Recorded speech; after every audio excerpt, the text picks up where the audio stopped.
started. And good afternoon, everyone. This is Linda Chin, your board chair, and I'd like to welcome you to the public board meeting of the Baltimore City Board of School Commissioners. Gonna just ask again, if you are watching, if you please turn off your cameras to be certain that your phones are on mute unless you are going to be a speaker. And at this time, I'm going to do the roll call for the board to see those board members who are present. I see Commissioner Bondima. Yes. Commissioner Brooks, will be late. Commissioner Frank. Yes. Commissioner James with us. I see Commissioner Frank. Thanks. Is Commissioner James? Okay. Commissioner McFadden. Okay. Commissioner Reed. Let's see. Commissioner Richardson. Yes. Commissioner Roberts. Yeah. Commissioner Sykes. Here. Hi there. And Commissioner Chinya. So I think I count 7. All right. Is there a motion to reopen the meeting? So move. Thank you, Commissioner Bondima. Is there a second? Richardson. Thank you. And those in favor, Commissioner Bondima? Yes. In favor to reopen? Commissioner Frank? Yes. Thank you. Commissioner Reed? Yes. Okay. Commissioner Richardson? Yes. Commissioner Roberts? I think she is. Commissioner Roberts, you in favor of reopening the meeting? Yes, I was having trouble. Okay. Thanks. Commissioner Sykes? Yes. Good. And I'm in favor. We don't have anyone objecting or abstaining, so this motion passes. We have 7 in favor and 3 absent.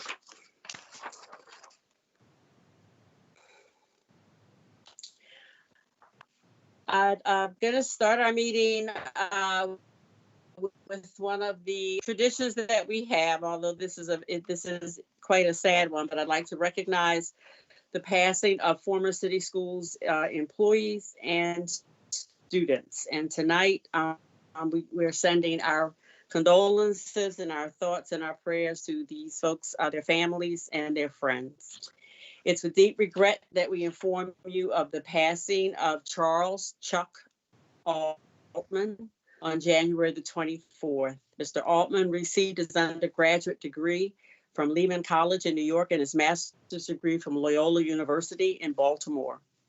Mr. Altman, or Chuck as I knew him, began his career with the Baltimore City Public School System in the mid-1970s as a 3rd grade teacher and was later promoted to department head over special education at Southern High School. As a result of his outstanding performance as department head, he was promoted to specialist and later coordinator over special education in the Area 1 office under the leadership of several AEOs, including Dr. Irma Johnson, Dr. Charlene Cooper Boston, and I was privileged to be an AEO that worked with Chuck as well. Later, he went on to work at the district office, where he worked in various positions until retirement. Mr. Altman will always be remembered as a guru of special education. He was very knowledgeable of the IEP process, special education mandates, and city schools' best practices. During his 39 plus years of service, he was devoted to the children with disabilities in Baltimore City. Children were guaranteed the best when Chuck was at the IEP table. We also want to acknowledge Dejanay Tolson, who was an 11th grade student at Vivian T. Thomas Medical Arts High School Academy. She was quiet and she was a positive young lady who aspired to one day become a nurse. For that reason, she was enrolled in the nursing assistant program at Vivian T. Thomas in pursuit of her CNA GNA certification upon graduation in 2022. The sudden and unexpected passing of Dejanay truly saddened staff and students, and she will be missed by her family, friends, and her school community. We also want to remember Jayante Davis, who was a pre-kindergarten student at Harford Heights Elementary and a former student at Day Spring Head Start. He was a joyful little boy who loved coming to school. He enjoyed cars and trucks and listening to stories. He often shared a smile and infectious laugh. He loved to make others laugh too. He will be greatly missed by his family, his friends, and his school community. Marcus Belton was a 10th grader at Excel Academy High School at Francis M. Wood. Marcus was new to Excel Academy School, and that community, although they didn't know him well, will miss him greatly. Eileen Harris was a vibrant and happy 6th grader at the William S. Baer School. She loved reading activities and listening to music during the day. She participated in class by using eye gaze and her core board during lessons. She was working hard on intentional movement during learning activities. She had recently been successful at extending one of her arms and could move it with moderate assistance to activate a learning activity. She will be remembered for being the most fashionable student in the building. Her parents always had her matching from head. Her outfit celebrated every holiday and season all year long. Her favorite songs were Popsicle and Funny Way to Say Goodbye. Ilea participated in multiple school assemblies, and her family was always on the front row to see her in all activities.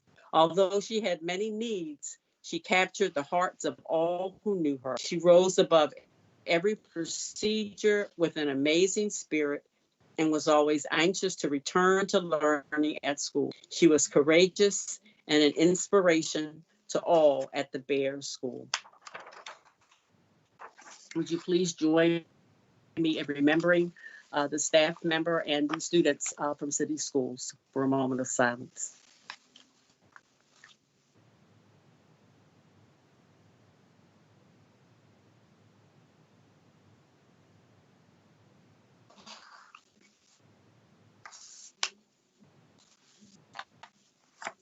Thank you. I'm going to ask one more time if everyone who is not speaking will be certain that your microphone is on mute. We're getting some signal, and I'm not certain where it's coming from. But if you're not speaking, please be certain that you have your mic on mute. Is there a motion to approve the prior open session minutes? So move, Robert. Thank you. Is there a second? Second, Bandima. Thank you. And those in favor, Commissioner Bondima? Yes. Okay. Commissioner Frank? Yes. Commissioner James here yet? Yes, I am, and I I'm. don't see her. I'm Okay. in favor. Okay. Commissioner James, thank you. Commissioner McFadden? Yes. Okay. Commissioner Reed? Yes. Commissioner Richardson? Yes. Commissioner Roberts? Yes. Commissioner Sykes? Yes.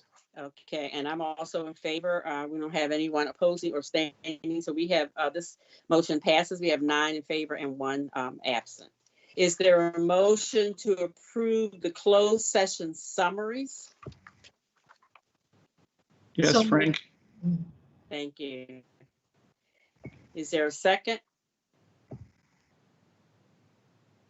Richardson. Thank you. And all those in favor, Commissioner Bondima, Yes. Commissioner Frank, Yes. okay. Yes, Commissioner James, Yes. Commissioner McFadden, Yes. Commissioner Reed, Yes. Commissioner Richardson, Yes. Commissioner Roberts, Yes. and I'm in favor, and we don't have any opposed or abstained. This also passes. We have 8 in favor and 1 absent. Thank you. I have several things I would like to share as a part of my remarks. And I just think as we are approaching really the 1-year anniversary of the disruption to the normal experience of schools for our students and our staff and our families, I thought I'd like to just review sort of the happenings and the process that has occurred here in city schools. As you recall, back in March of 2020, Maryland, the state of Maryland, closed all schools as one measure in a declared state of emergency due to the coronavirus crisis. And then in May of 2020, the state superintendent of schools, Dr. Karen Salmon, released a document called Maryland Together, Maryland's Recovery Plan for Education. And this document was described as guidance to support the planning, the implementation, and process of reopening schools for the 2020-21 school year. The guideline included detailed suggestions and descriptions for operational and instructional planning, which is traditionally included in the responsibilities that the Baltimore City School Board has charged to the CEO. After reviewing the state guidelines, the board has participated in the planning and the implementation of a reopening plan with the CEO.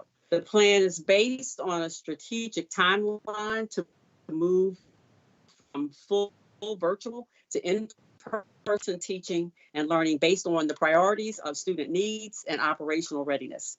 The planning process involves continuous data collection and analysis, as well as consultation with health and education leaders, both locally and nationally.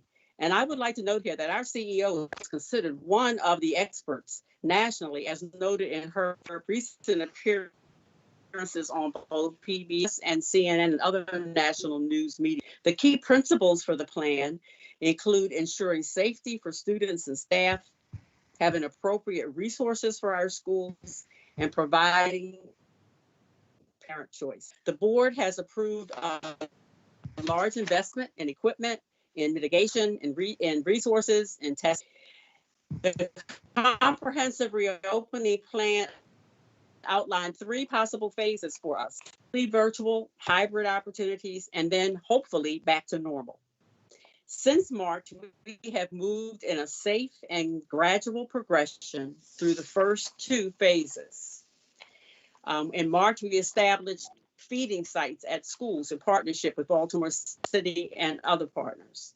In July, we offered a summer program serving over 200 students. In September, we opened student learning centers in partnership with Baltimore City Department of Recreation. In November, we identified another set of priority students, those in special education day school programs, students with English as a second language, and some of our homeless students. The proposal for the second semester is the next expansion of the reopening plan.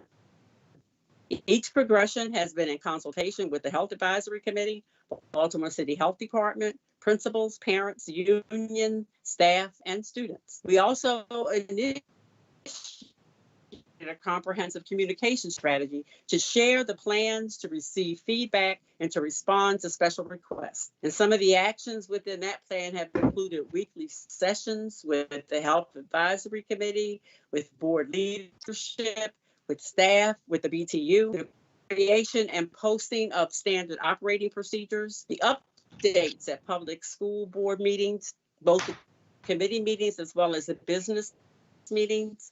We've held forums and work sessions. There have been presentations and dialogue at special meetings, even those who've been requested. For example, the session that was held with PCAB, with the Health Advisory Committee. We've had town hall sessions. We've had school-based open houses, which are still occurring now, both virtually as well as in person. There's a website section on the system's website for COVID, for staff, for parents, for students, for communities, which includes frequently asked questions as well as dashboards with data on school-based transmission and readiness of the facility. 23rd public board meeting, we will include an information item on the agenda to review and discuss the details of the plan to offer in-person instruction to students in grades K through 5, 9, and 12, beginning March 1st. We encourage everyone to join us for that. This will be a time where we can talk more about that prior to the beginning of this plan. But just a reminder that this is the next step in the comprehensive plan that we have had for our students. I'd also like to take some time to congratulate one of our board members on two great honors that she has just received, and this is Commissioner Chantel Roberts. She's been accepted into the Council of Great City Schools inaugural governance coach cohort. So over the next 9 months, she will be working with some of the nation's most influential school district leaders to grow in her ability as a governance coach. And we know she's going to help us all. Yes, let's all give her a hand. Thank you. In addition, she was also selected to participate in a campaign that's being held by the Maryland Association of Boards of Education, MABE, and it's called Why Do You Serve? And so she's going to be sharing her perspective of what it's like and why she enjoys being a member of the local school board. So congratulations and thank you, Commissioner Roberts, for all that you do. We also approved a gift at the last board meeting, but I want to be certain that I mention this again and thank Home Depot for a gift of 100,000 face masks to the district in support of the reopening plan.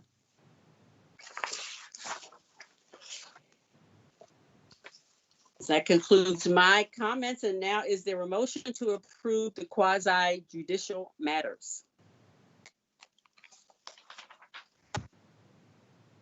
So moved. So approved. Oh, I'm sorry. Go ahead, Reed. Thank you. Commissioner Reed and Commissioner Richardson, you'll second. Thank you. Sure. And all those in favor, Commissioner Bondima? Yes. Okay, Commissioner Frank, Yes. Commissioner James? Okay. Commissioner McFadden, Yes.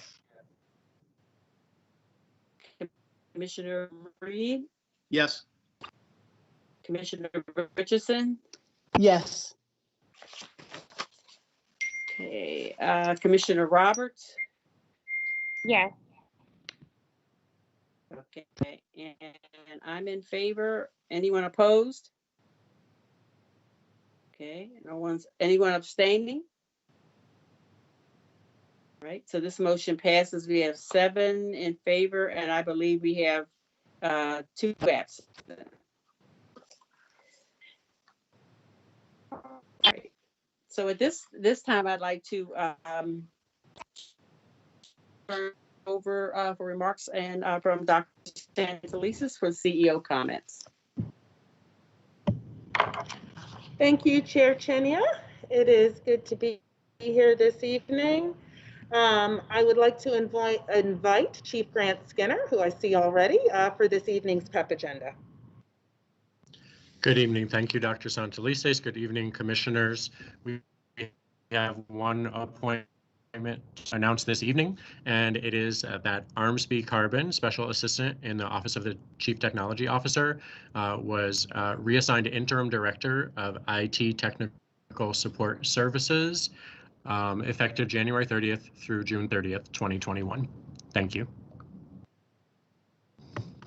Thank you, Chief Grant Skinner, and thank you, Mr. Armsby. Congratulations. I would like to begin this evening by highlighting an exciting project involving our CTE students at Carver Vocational Technical High School. and members of their community. Last spring, Vice Chair Richardson introduced the CTE office to two new partners, the Carver baseball coach and a MICA architecture professor who were interested in working with the construction teachers at Carver to rehab a vacant house in the school's neighborhood. I am very pleased to welcome Mr. Mike Rosenbaum and Mr. Timmy Aziz, who will describe their progress to date. I would also like to recognize Sterling Hardy, a 2012 graduate of Carver, who had the original Carver House idea, but was unable to join us this evening. I will turn it over to Mr. Rosenbaum and Mr. Aziz. Thank you. Thank you so much. What a wonderful honor to be here. Thank you for having us again, Commissioner Richardson. Thank you again for the wonderful introductions that you've made to really help us to move this project forward. My name is Michael Rosenbaum, and I have Carver baseball coach for 10 years. And in that, we really work to try to identify work-based learning opportunities. And as Commissioner Santley said, Sterling Hardy, who did graduate in 2012, said, hey, we're learning all these wonderful skills. We'd like to figure out how we can apply them more practically to some vacant houses that are directly across the street. And so while Timmy and I have worked together since 2019, November, on this project, it really was a project that began way back in 2012. And we're finally at a point where we're starting to build some progress and some partners, and we're excited and thrilled to share with you where we are with that. Timmy, if you'd like to introduce yourself.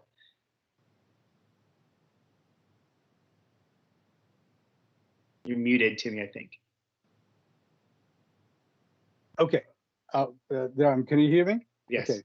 I'm Timmy Aziz. I'm an architect and a building energy consultant and a professor at MICA's Department of Architectural Design. And Michael and I have been working on the Carver House project since November 2019. When I heard about what Sterling Hardy had mentioned, that there are students with building skills, there are vacant buildings accrete, it was an instant hit for me. So we've been working on this, and it's been really quite sort of exciting, really excited to share some of this with you today. So shall we start with our slides, Michael? Yeah, I think that's great. And okay, let me see.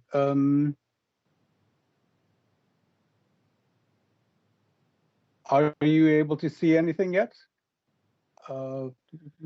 yes. And maybe you are. Okay. Okay. Yes. Okay.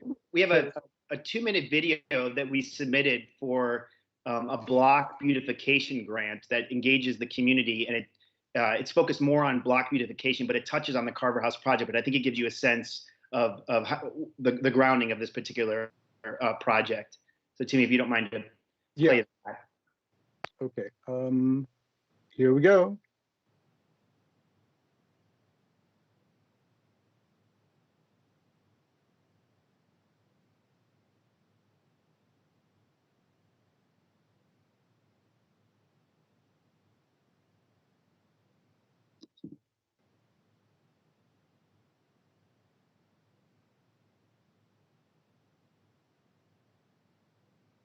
Is it going on your end?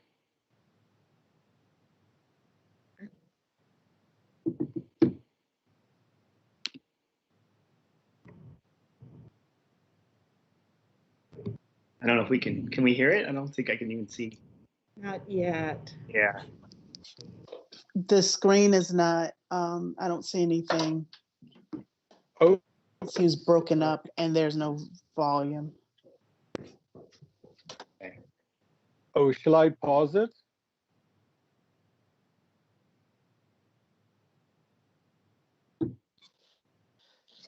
Yeah, we're not seeing anything on our end. So you may Okay, want to maybe stop sharing and then reshare. Perhaps that might help. Okay. There's something. There you go. Can you hit the play button right there? Okay, without hitting the present. Let me try that. Is that a little better? Now we just We- volume. Yeah, we see the video, but there's no volume. We can't hear. Right. Oh dear.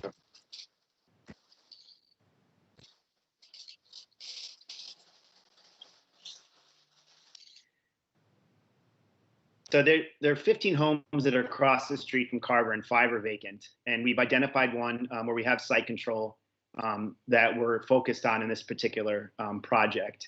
And we're engaging the construction trades in this project. Timmy's actually working, Aziz, right now with construction aid design students at Carver. So it's a real project. It's ongoing. And that's Sterling Hardy there that we talked about earlier, whose original idea was. So he's intimately involved in what we're doing. Yeah, and to just keep talking through it. So our idea was to really use the renovation of vacant buildings, not only to teach students, to use it as a learning tool, but also to address the issues of the neighborhood.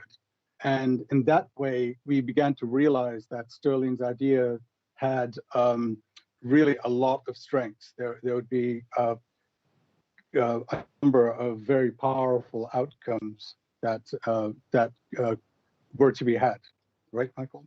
Yeah. So there's a social focus, an economic focus, an environmental focus. So we're doing our best job to try to take away all excuses for this particular project. And there's no reason this kind of building science can't happen at Carver, and why it can't happen in West Baltimore. And this is a pilot project for this to happen.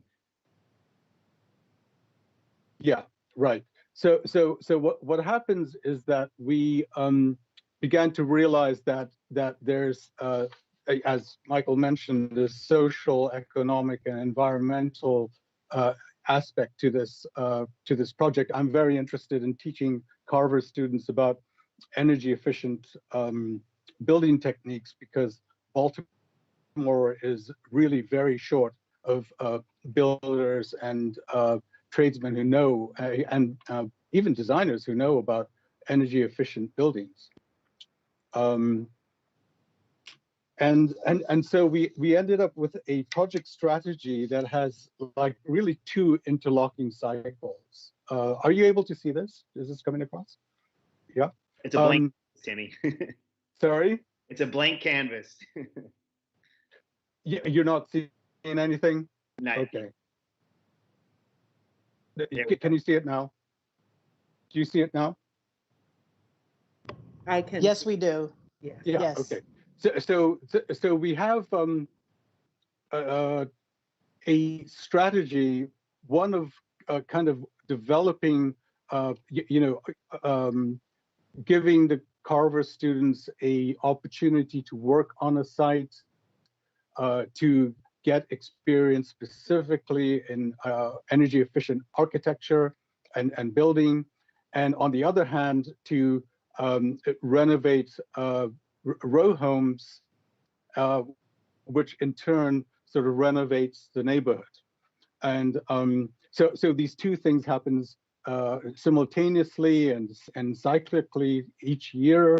We hope to be going through a building, a cohort of students, and this can continue perpetually.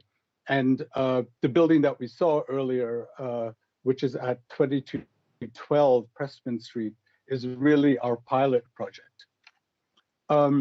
So our intention is to, and we are kind of planning with the Carver faculty right now, a course schedule to teach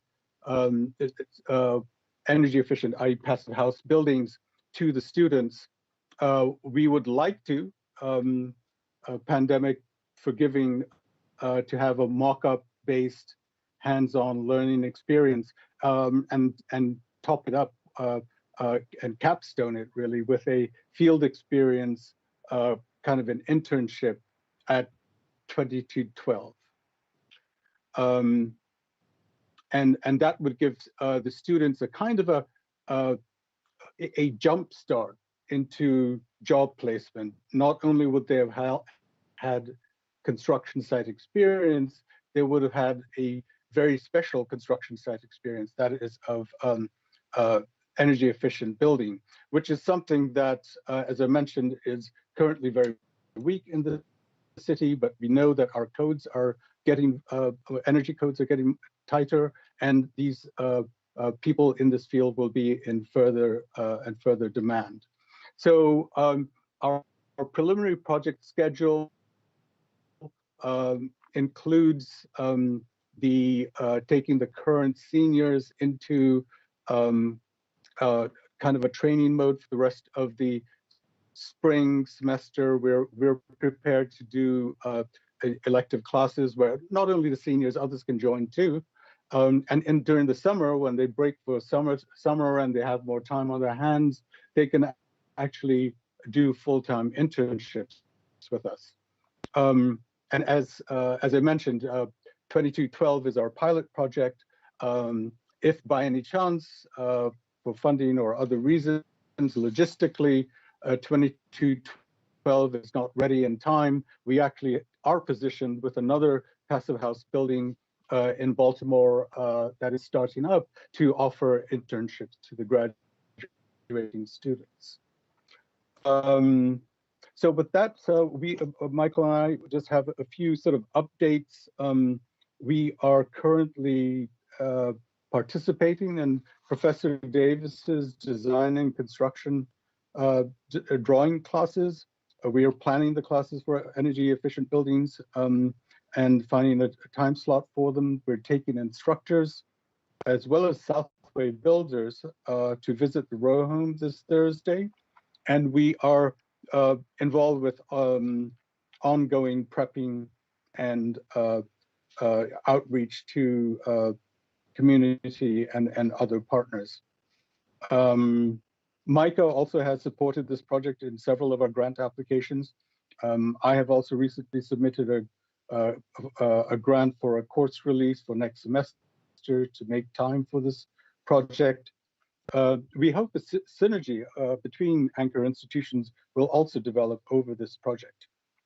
And Michael, do you want to add something perhaps about the grant applications or anything?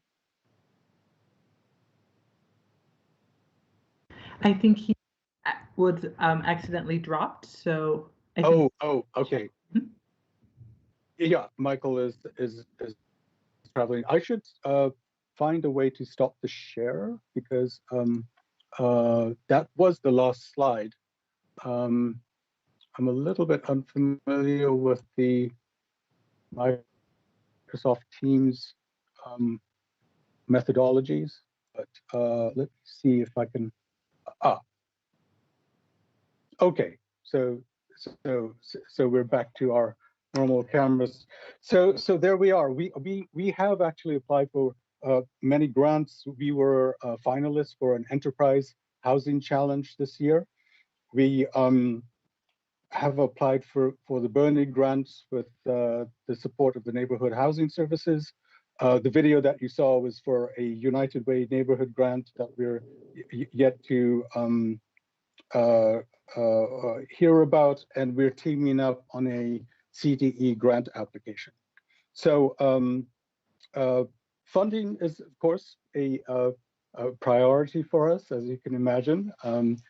We'd appreciate any kind of leads and introductions which might lead to such potential funders. And if you have any questions, Michael just texted me saying that he got kicked out. He's trying to come back. So if you have any questions, I can do my best to answer.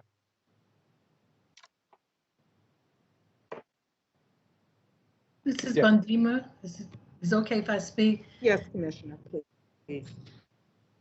And I know Dr. Santelice is going to say something. This has been so long coming.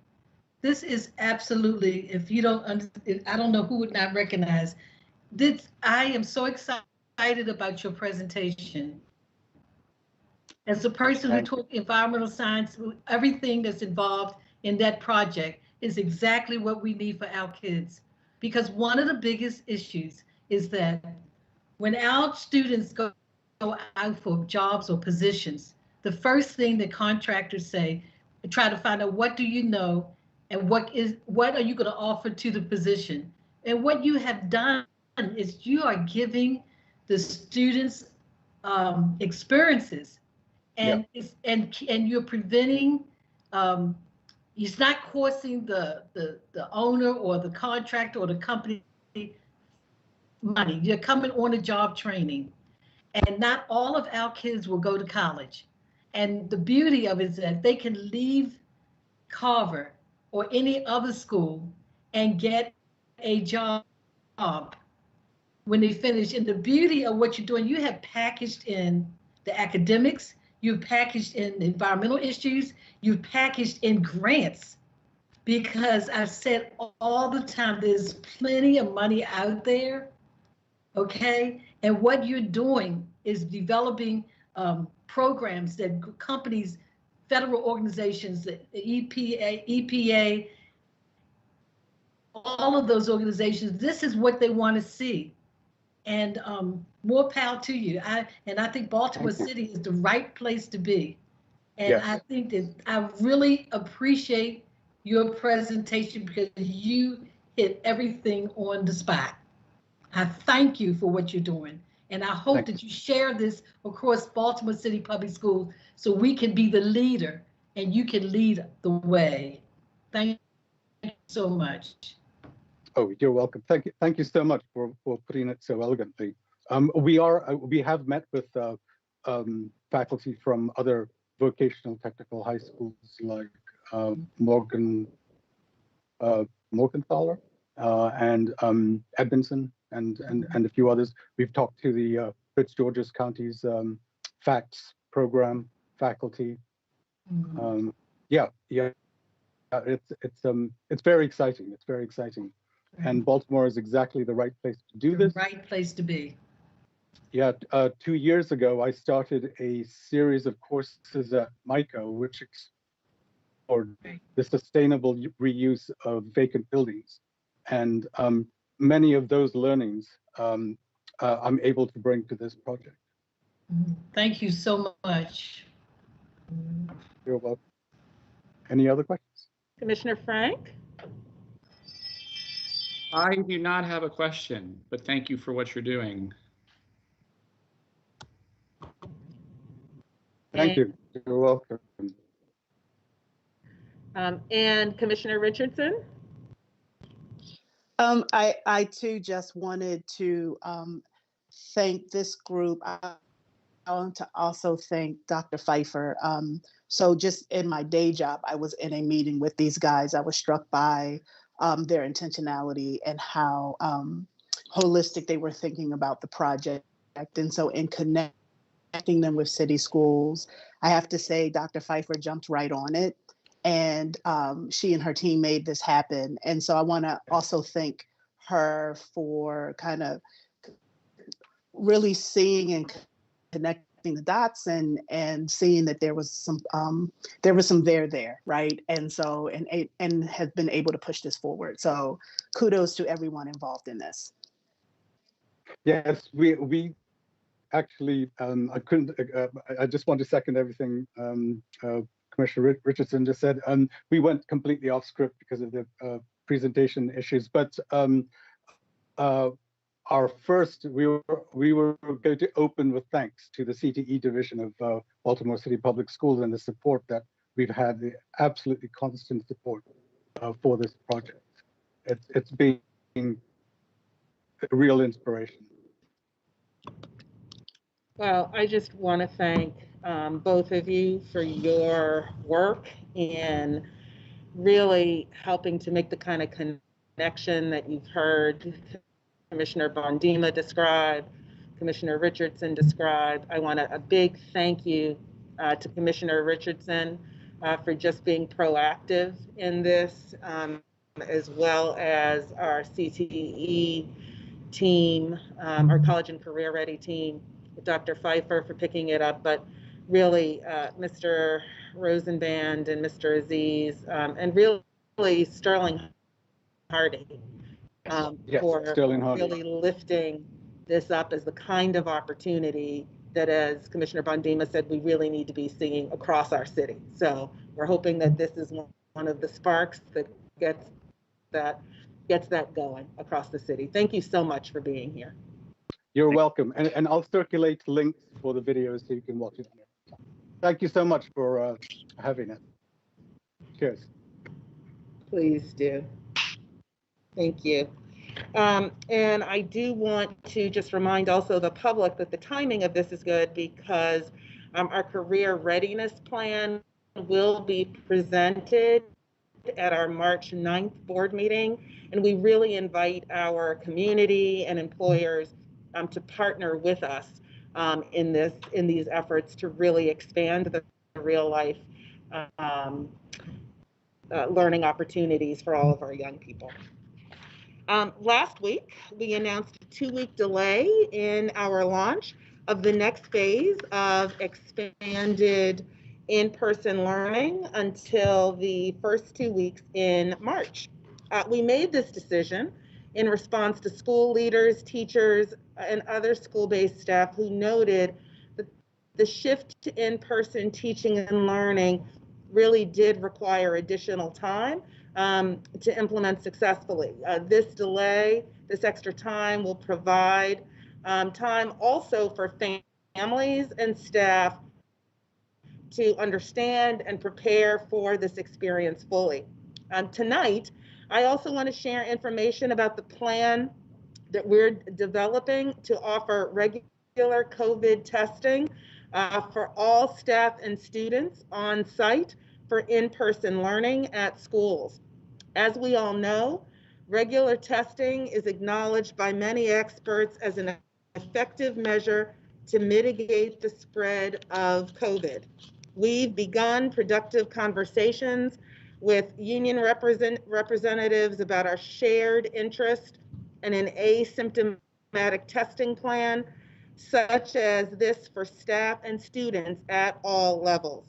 As BTU has shared with us, and we agree, frequent testing is an important part of our ongoing health and safety protocols. We are working with our partners to finalize our plans, which will be announced in the next few weeks, but the plan will likely include a combination of individual saliva-based tests and pooled testing for staff and students. And both tests will be PCR tests, the gold standard for diagnosing COVID-19 with the highest level of accuracy and reliability available. This asymptomatic testing will be in addition to the incredible partnership we already have in place with the University of Maryland Medical System that already provides daily on-site COVID testing for any staff or student with COVID-like symptoms and their close contacts.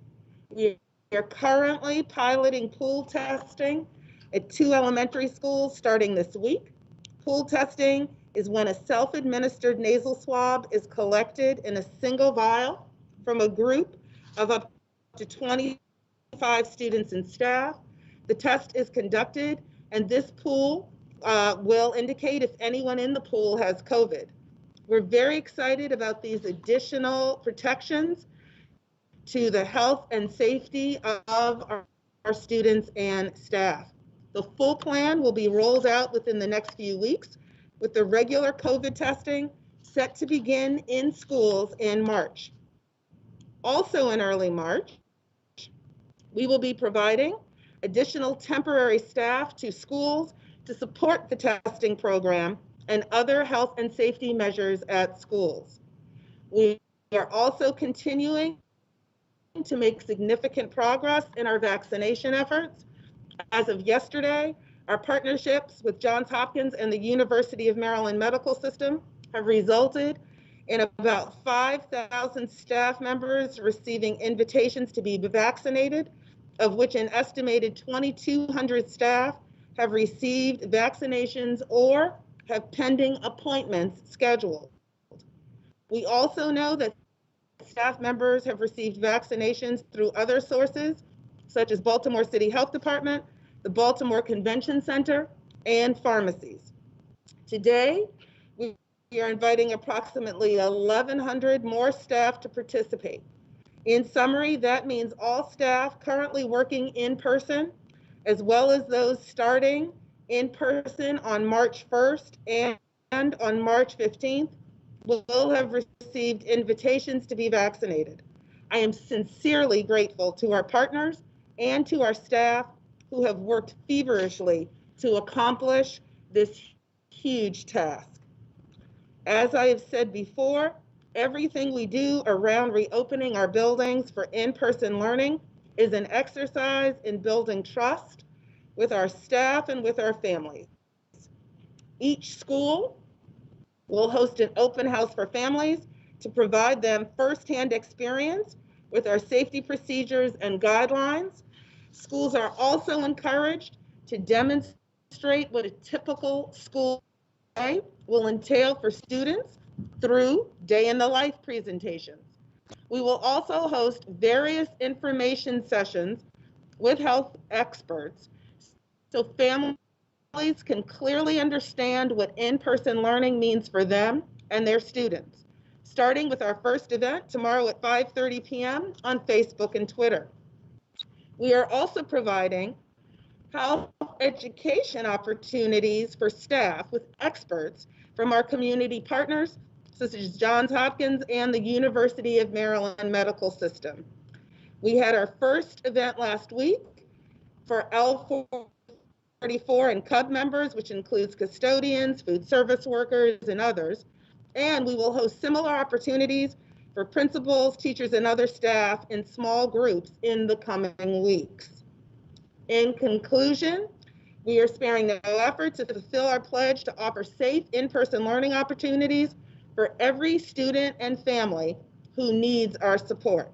I am deeply grateful to all those who have worked so hard and successfully in a spirit of partnership and collaboration to overcome the obstacles in our path. And I want to say a special thank you to Chief Allison Perkins Cohen for her tireless effort in working to lift the first asymptomatic school district testing in the state right now, school districts. That concludes my remarks for this evening. Thank you, Dr. Santelises. I hope folks will please take advantage of those opportunities to get more information as we are moving towards our time to expand our in-person opportunities. Thank you again. At this time, we're going to hear a presentation from Commissioner Michelle Bondima and our board executive, Mr. Christian Gant, on the update on the board's strategic planning and the process. Hey, thank you. Couple seconds, he's putting up the slides. Okay, can everybody see the slide? Yeah, we can see. Yeah. Okay. Okay, thank you. I'm going to start off with our slides. It's going to be sort of brief, but it's an update. And we were trying to update the board and the public with where we've been going for since 2019 of September 2019. Okay, last year the board set out to update its strategic priorities along with the district's vision and mission. Our original strategic plan was written in 2015, and I want to say thanks to Andy Frank for having served on that committee. And we were able to review those documents that Andy was able to have available for us to give us some background and some feedback. And so therefore we needed to ensure that our priorities match the needs of our students today. At the board retreat in September 2019, we established some principles to guide this process. We intend for this to be a living document that departments can use to guide their work. It was intended for this to continue through different iterations of the board and CEOs. We want We want strong metrics to ensure accountability and oversight. With that in mind, the Strategic Planning Committee, and I want to thank our committee, Commissioner Dr. Darrell Brooks, and our Assistant Board Chair, Commissioner Jeanette Richardson, for having worked on this project, okay, in order to enact the board's directive. We identify these clear goals for the outcome of this process, creating a shared vision for the board, the staff, students, families, and stakeholders. Okay, the goals of this committee was to create a shared vision for the district, promote district-wide accountability. Again, I'm repeating that. Identify clear data that drives decision-making, align resources to meet strategic priorities, build public support for district vision, and share district progress with the public.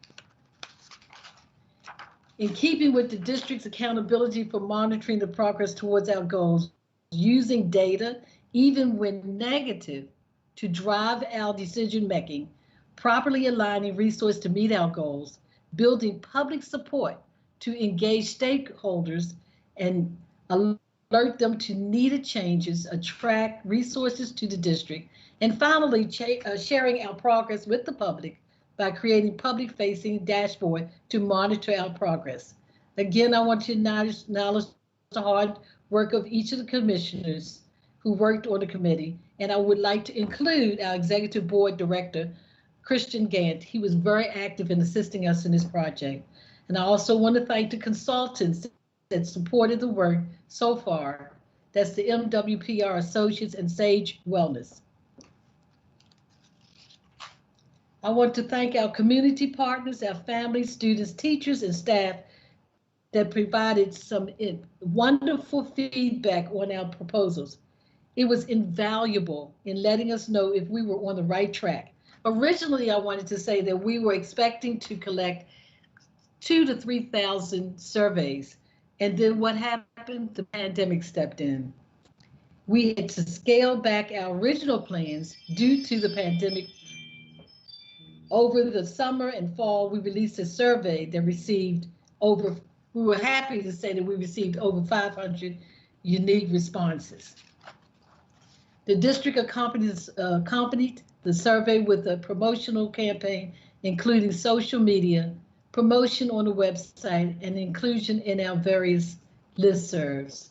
Finally, we held 3 visual focus groups for more information and in-depth feedback.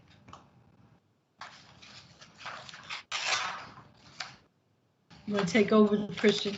All right. I'm going to briefly touch on some of the feedback that was received in the focus groups and through the surveys. And after reviewing the feedback, the committee decided to revise the original drafts of the vision, mission, and priority 5. So one repeated theme was the need to provide a safe learning environment for our students, that the district needs to recognize and lift up other avenues of success for students besides college, such as trade schools and entrepreneurship. Another common theme was a more culturally aligned curriculum, more resources for teacher certification and recertification, 21st century buildings for all students, more active parent engagement at all our schools, multiple AP courses at every school, and finally, regular staff training on bias and racism. And Commissioner Bundy, I'll turn it back to you. When we look at, you did read the vision and mission. Oh, no, I didn't yet. I was turning it over to you. Okay, thank you. Okay, you can see on the chart the vision and mission, but I'll go ahead and read it anyway because it's really important. And I'd like to say when we put the vision and mission out there for the public and entrepreneurs and the faculty, staff, and the public to review, we made changes, and after listening and taking into consideration, we came up with the vision and mission. And City Schools' vision is to provide a safe learning environment where students receive a diverse, inclusive education that equips them for the success. City Schools' mission is to provide a quality education that focuses on the total development of each child, all students are equipped with the life skills and academic foundation needed to contribute to our changing society. And I want to mention that that vision and mission was distributed out to focus groups and to quite a bit of people in the public, and we had lots and lots of feedback on that information. I cannot see that timeline. And anyway, with the assistance of Baltimore City Public School staff, they were very helpful in reviewing and assisting us in this project. And we're happy to report we've finalized our objectives for the last school year. And as you can see, we have a timeline that we laid out for the project that will go through 21 to 22. The goal was to complete it in 2021, but because of the emergency, it will extend to 22. And we're happy to report that we finalized our objectives for the last school year. For the rest of this school year, we will be focusing on developing matrix attached to each priority and begin development of a public-facing dashboard for all of our stakeholders to see our progress. And actually, that's the end. We're happy to report we have finalized our objectives for the last school year. For the rest of the school year, we will be focusing on developing the matrix, as I said, and attach them to the priorities to begin development of the public facing. Again, I want to mention that to see our progress. And at the end of this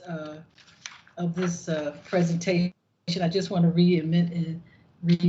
mention the commissioners who were involved in assisting us to get to this point. And that's Dr. Darrell Brooks and our assistant chair, Jeanette Richardson, board vice chair. And that's it.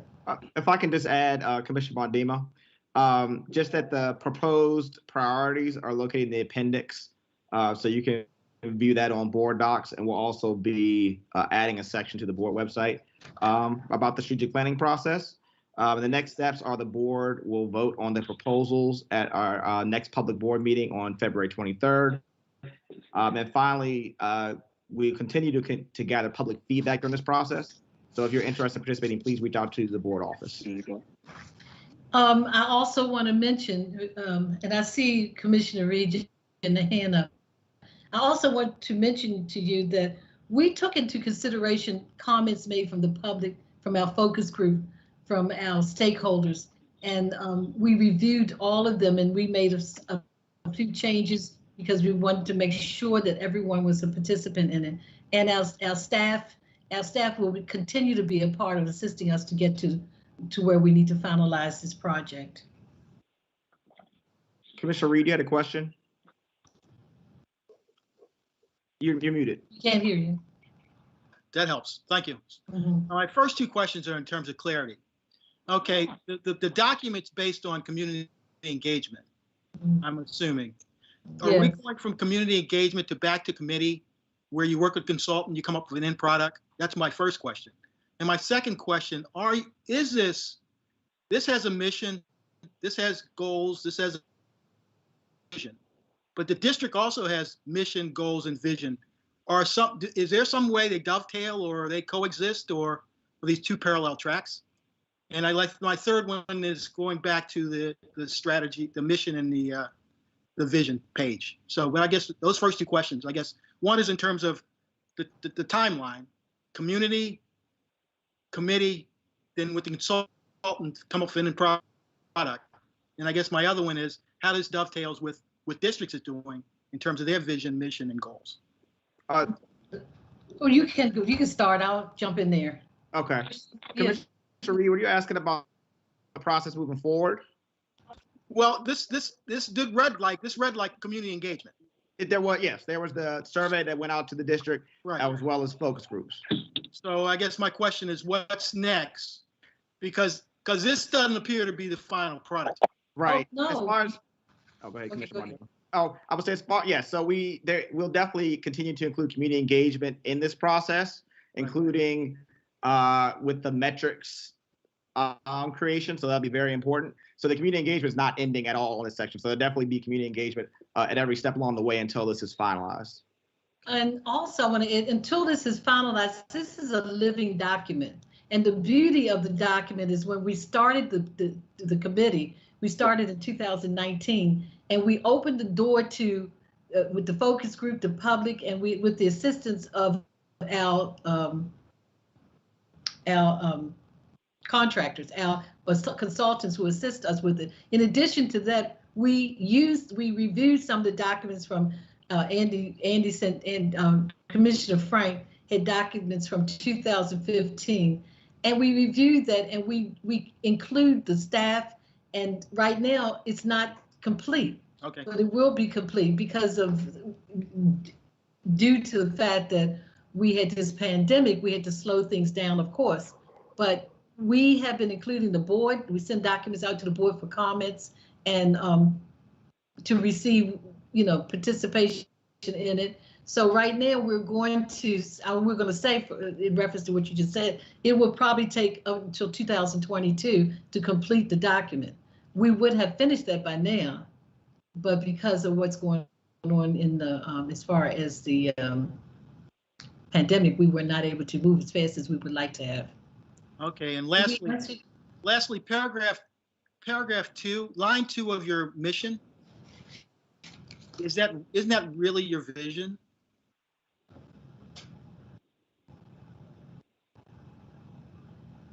We're going to have to review that. Okay. Because that was changed a couple of times, and this is with the participation of the staff, the committee, okay, and board members. Okay, thank you. Mm-hmm. Any other question?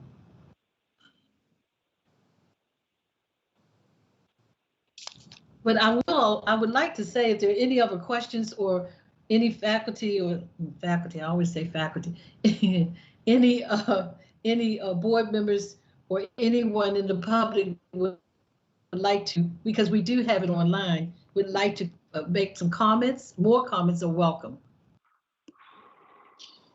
This is Commissioner Richardson. Commissioner Bondima, I just want to say to you publicly, I have thoroughly enjoyed working with you on this project. You have led a wonderful process. And I think the thoughtfulness of backing us up, having us go out into the community was just brilliant. And so I really appreciate your leadership with the strategic plan. Thank you so much. Couldn't have done it without the committee, and Christian was so active in you as well, and Dr. Brooks was also, just a few of us. We worked a lot on this project. To get 500 people to participate is difficult during a pandemic. Thank you. Any other questions? Thank you. Let's go. Any other questions?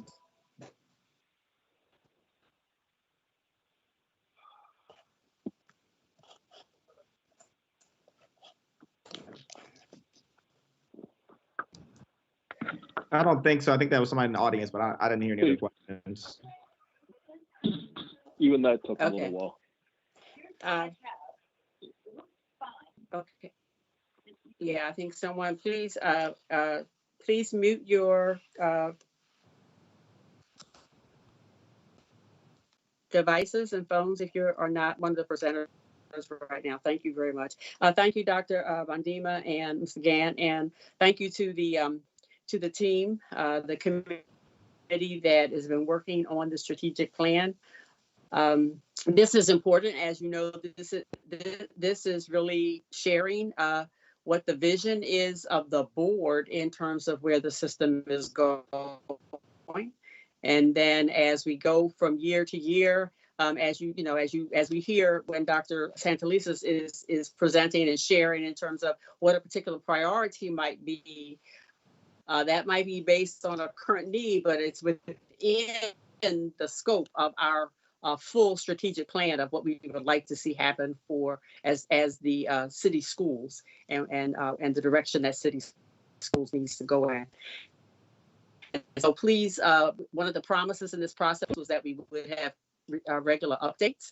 And I know the next phase is going to be exciting as we attempt to develop the metrics to be a part of a dashboard. So thank you again to the committee and to everyone. So at this time, I'm going to review the consent agenda. Board colleagues, let me know if you want to pull anything. This is going to be very easy for you this evening because we have 2 items. One I'm going to pull so that we will have the full group to vote along with Commissioner Sykes. And so the question is, does someone want to pull item 12.01, which is the supplemental instructional materials item? Okay. So hearing nothing at that point, we'll move into public comment. If anything should happen that changes someone and you'd like to come back to that, I will return. We have speakers from recognized groups, and as always, those speakers have the opportunity to speak for 5 minutes. And our first group is the Baltimore Teachers Union, and we have Tina Duncan Evans, who is representing the BTU this evening. Welcome, Ms. Duncan Evans. Thank you very much. Can you hear me? Yes. Can you hear me? Okay, great. Good evening. My name is Christina Duncan Evans, and I am the Teacher Chapter Chair of the Baltimore Teachers Union. On behalf of our members, I would like to thank you for the 2-week delay of the expansion of in-person learning. Thank you for listening to the heartfelt questions and concerns from teachers, PSRPs, administrators, students, and families. Thank you for the work that you are doing to keep city school students and staff safe. Thank you for increasing transparency and communication in a situation where there are no ideal options on the table. Thank you for advocating for students, and thank you to those board members who have taken the time to connect with a broad range of people who are directly impacted. We hope the district is listening not just to feedback about reopening, but to feedback about the town hall format that has recently been employed. Families and educators have overwhelmed the chat feature during virtual town halls, and despite asking thousands of questions, they don't feel like this format answers their questions or addresses their concerns. A town hall structure is rooted in early American colonial, patriarchal, and theocratic governance models that traditionally excluded the perspectives of women and people of color, while prioritizing the viewpoints of those who were privileged to speak by virtue of their economic or social standing. Calling our current conversations town halls is meant to denote direct democracy, but the structure as it is currently practiced unintentionally carries on the marginalization and exclusion of voices that challenge the dominant perspective. Listen to students on learning loss, and they'll tell you that school right now should focus on quality over quantity, and that the losses they've experienced in the last 11 months go far beyond standards-based learning. Listen to educators who will tell you that the grading system we are using is built for in-person learning, and a 70% wait for assessments is inappropriate for our context. What we have to say is more complicated than what can fit in the chat box of a virtual town hall. What we are about to do is logistically more complicated than anything city schools has tried to pull off before. We need a phased-in approach that prioritizes English language learners, hard-to-reach students, and those without passing grades, instead of an open sign-up for all parents, regardless of need. This approach better aligns with the city schools equity policy, which states that for any program, practice, decision, or action, the impact on all students is addressed with strategic focus on marginalized student groups. These students have lost the most with the shift to remote learning, and they stand to gain the most by returning to in-person learning. At the same time, these same priority student groups overlap heavily with the poorest Black and Brown communities most impacted by COVID's racial disparities. And we must take the utmost care not to further threaten the well-being of the students that have already been hit hardest by COVID. The BTU is calling for all ventilation upgrades to be completed before the expansion of in-person learning, and for there to be a robust and proactive testing program in place for symptomatic and asymptomatic students and staff. Regular, weekly, asymptomatic testing is shown to both mitigate the spread of COVID-19 as well as increase trust and participation in in-person learning. A study of 6 K-12 pilot sites across the country found that, quote, weekly screening of all students, teachers, and staff can reduce in-school infections by 50%, making it more effective than masking, but less effective than social distancing. However, less frequent or widespread testing adds limited value above and beyond other mitigation strategies, end quote. We understand that both testing and ventilation upgrades will be expensive, and the district doesn't currently have the state or federal funds necessary to make these improvements a reality at all 170 schools. That's why it's important that we prioritize ensuring that all staff that want to take the vaccine are fully vaccinated before returning to buildings, and not opening schools before community metrics for positivity and case rate have been met for a week, instead of setting an arbitrary expansion date, regardless of where the data is. We remain in the highest risk category defined by the CDC for the risk of in-person transmission. Instead of town halls that replicate the marginalization of previous generations, we need conversations based in restorative justice and anti-racist values that prioritize listening and accountability. The path forward begins with listening to the directly impacted and showing them through your actions that they are valued for more than their ability to increase test scores. It's understandable that the district faces constraints and demands, but Baltimore's greatest resource is its people. And when more people are at the table making decisions together, we can make progress towards our collective goals of giving our children a safe and high quality education. Each of us presumably entered this work to make city schools better. I urge members of the board to demand a more inclusive and collaborative conversation between the district and its stakeholders so that we can make progress towards our shared goals of a safe and high quality education for all students.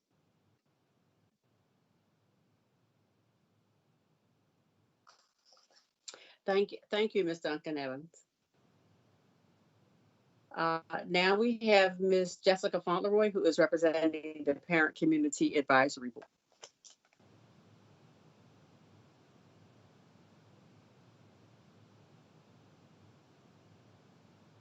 If you're on your phone, you can hit *6.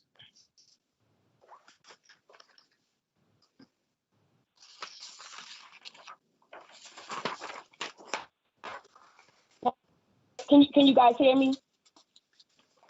Hello? Yes. Okay.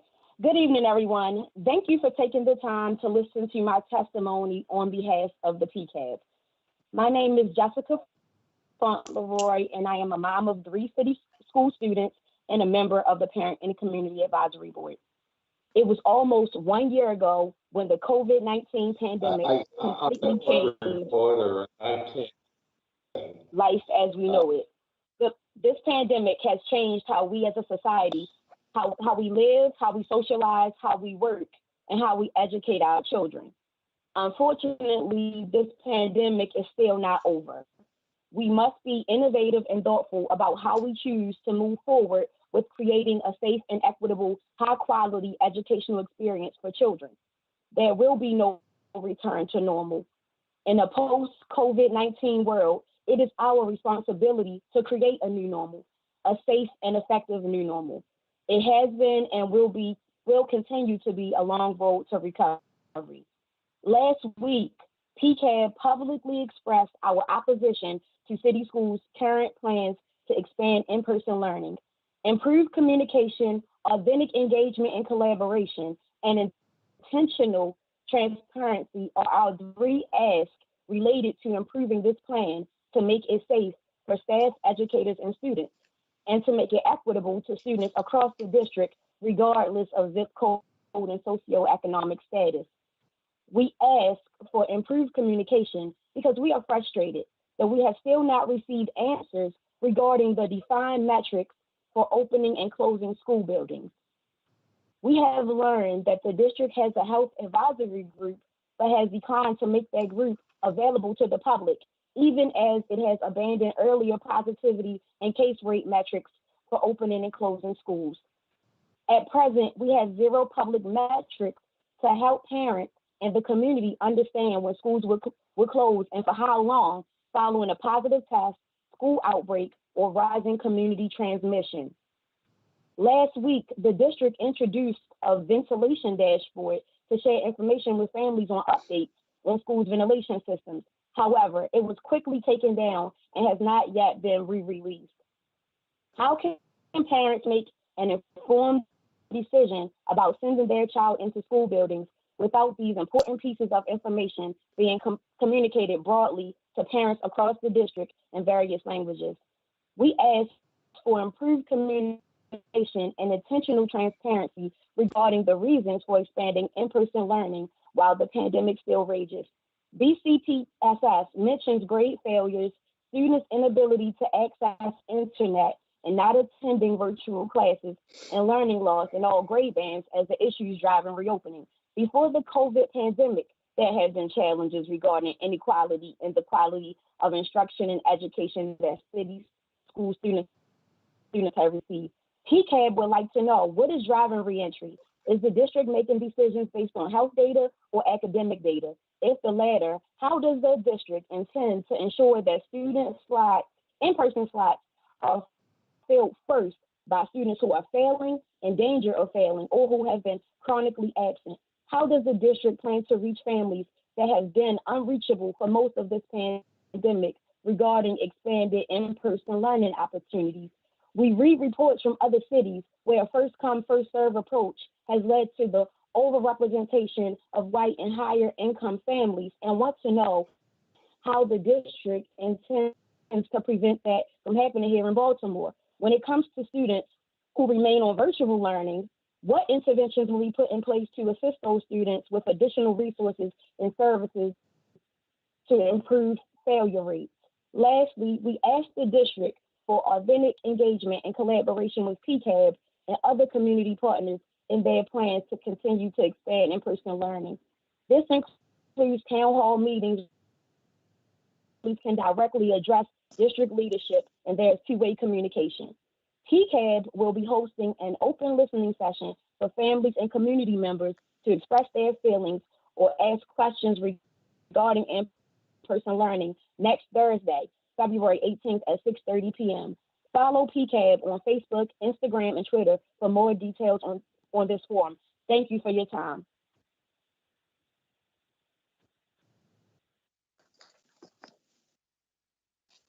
Thank you, Ms. Fauntleroy. I just need to let you know that I apparently am having a lot of issues with being connected. So if I should disappear, it is because things are happening in my area. So I apologize for that. I'm going to turn it over now to the board exec for additional public comment that have signed up. Thank you, Madam Chair. We only have one participant, a video from Ms. Rebecca Yanaway from the Teachers Democracy Project.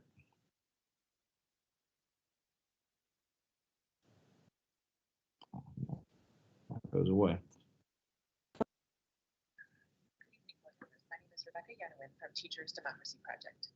We appreciate the efforts to look at closings with an equity lens and to prioritize underserved communities. We did notice in the annual report that there is intent to learn from the lessons from Chicago. Just to summarize those lessons, we know that students affected by school closures are disproportionately the most vulnerable, low income, likely to have lived in many different locations, likely to have repeated, and more likely to receive special education services. Students often end up in schools that are no better academically than the schools that they came from, only a small percentage ending up in the top tier schools. Students in schools facing closures often experience a drop in performance in the year prior to moving. Given these circumstances, we would like the annual review to include a system of accountability to ensure that the fate of children attending the consolidated schools is significantly better than those that they faced at their old school. In an era of increasing demands for reparations, adequately funding small schools in Black and Brown communities could provide an ideal way to repair damage done in the past. If we turn school closing into a purely economic argument, what is lost is the fact that smaller schools in some neighborhoods are a necessary antidote to the historic under-resourcing of schools in Black and Brown communities. Small schools offer benefits to families and students, teachers, and communities that are measured in neither economic nor academic data. In short, these small schools often bring the possibility of an essential personal connection and history of understanding that larger schools struggle to provide. We as a city need to to examine the human cost of closing schools. We would like to see an acknowledgement from the school board of the real reasons why school closures are happening. Saying that the schools chosen for closure lack quality programming or that they have a declining enrollment is not the whole picture.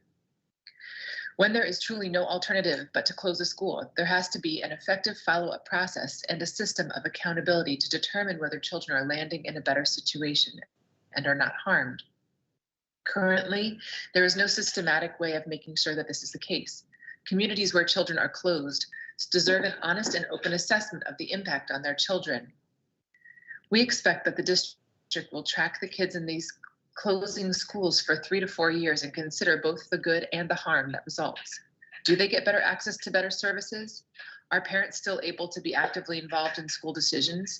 Is there a sense of connectedness between parents and teachers? How well are the students doing academically and in terms of their attendance compared to before in their old school? What happened to the teachers? How many of them left the profession altogether? And if not, then what needs to be done? Thank you for your time.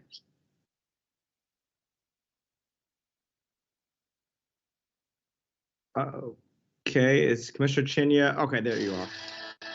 That face. Okay, thank you. And thank you to folks who came to us this evening with comments. Board members, based on the public comments, are there any additional items that anyone would like to pull from the consent agenda?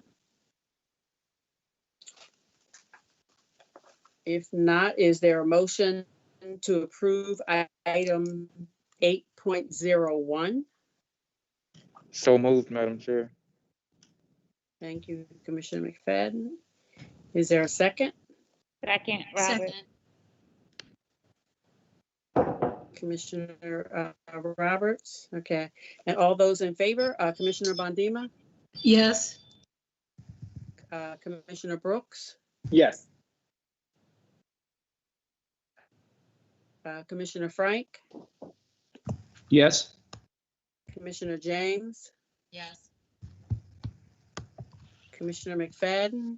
Yes. Commissioner Reed? Yes. Commissioner Richardson? Yes. Commissioner Roberts? Yes. Commissioner Sykes? Yes. Okay, and I'm in favor. So we have no one opposed or abstaining. This motion passes. We have 10 in favor.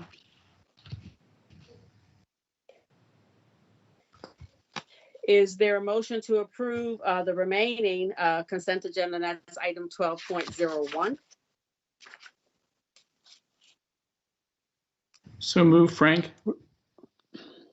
Thank you. Second read. Is there? Thank you.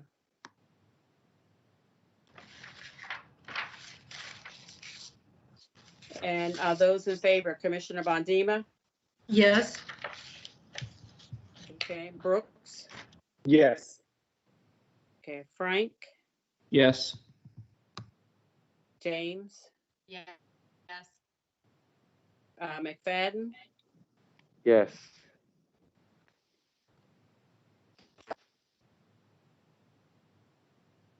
Okay, Commissioner McFadden, are you in favor of this one? Yes. He's saying Okay. yes. Thanks, Yeah. Commissioner Okay. Reed. I saw his thumb up. Commissioner Reed? Yes. Okay. Okay. Commissioner Richardson? Yes. Commissioner Roberts? Yes. Okay. And I'm in favor. So this motion also passes. We have 9 in favor and no abstentions, no objections. All righty. Thank you.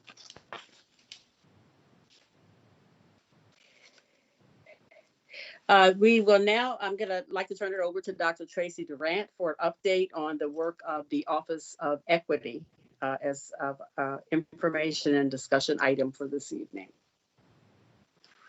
Thank you. Good evening, Commissioner Chenia and Commissioners, Dr. Santelises. I am joined this evening by members of the team, and so I want to first start with introducing you to the members of our team who are present and I think on camera now. So we have Chinamawe Dakamawanda, who is the manager in our office, Ebony Nicholson, who is the most recent addition to our office. She's a specialist. Her primary focus is to support schools, and Sonia Dobbin, who you'll note is now the staff associate, working to support our continuous improvement work. And she came to us originally as a Baltimore core fellow. As a reminder for the public, in our equity policy, policy 80A, which can be found on board docs and on the website, the equity page on our city schools website. Our equity policy, the purpose is for us to be able to acknowledge the historical, generational, and compounding realities of those systems and structures to include policies and practices that has some of our students doing well and others predictably persistently not doing well. And so in our equity policy, we have these 4 policy standards, and they are really designed to help us in a couple of different ways. And so standard A and D are the ones in our implementation plan that we're focused specifically on right now. So standard A is disrupting and eliminating systemic inequities. It is in this standard that we talk about the historical oppression and the impact on historically disadvantaged learners. We talk about the causes of distrust and mistrust in communities, especially those communities that are marginalized. And we want to decenter dominant narratives that problematize students of color. It's important for me to note that at the beginning because there are a lot of things that have happened in our nation, in our city, and certainly in our schools, and some of that has to do, of course, with the global pandemic, but there has been an increase in social justice movements, calls for reform. There has been an increase and an uptick in violence and racial violence. There has been a lot of things that have happened across the nation that have made this conversation around oppression and historical marginalization one that we have to accelerate. And none of us anticipated in 2018 when the office was started, and certainly not in 2019 when our Board of School Commissioners adopted this policy. Standard B, that's the standard where we talk about honoring culture, experiences, and humanity of students and families. And so a lot of what we are working on with our respective offices that you'll hear about in a little bit in terms of our curricula, our materials, who our partner organizations are, how we're communicating with families, how we are gathering stakeholders sits in this standard. Standard C, which is the ensuring access and representation in academic programming. This is around criteria that is biased in some of the admissions processes. It is also about those partner organizations that we choose to work with that are either in support of or not our equity policy. And so this is the standard where that information lists to include budgeting, scheduling, and allocating of resources. And then D, excuse me, which is the building staff capacity for equity-based teaching and leading, is really designed to help us use a set of questions for decision making.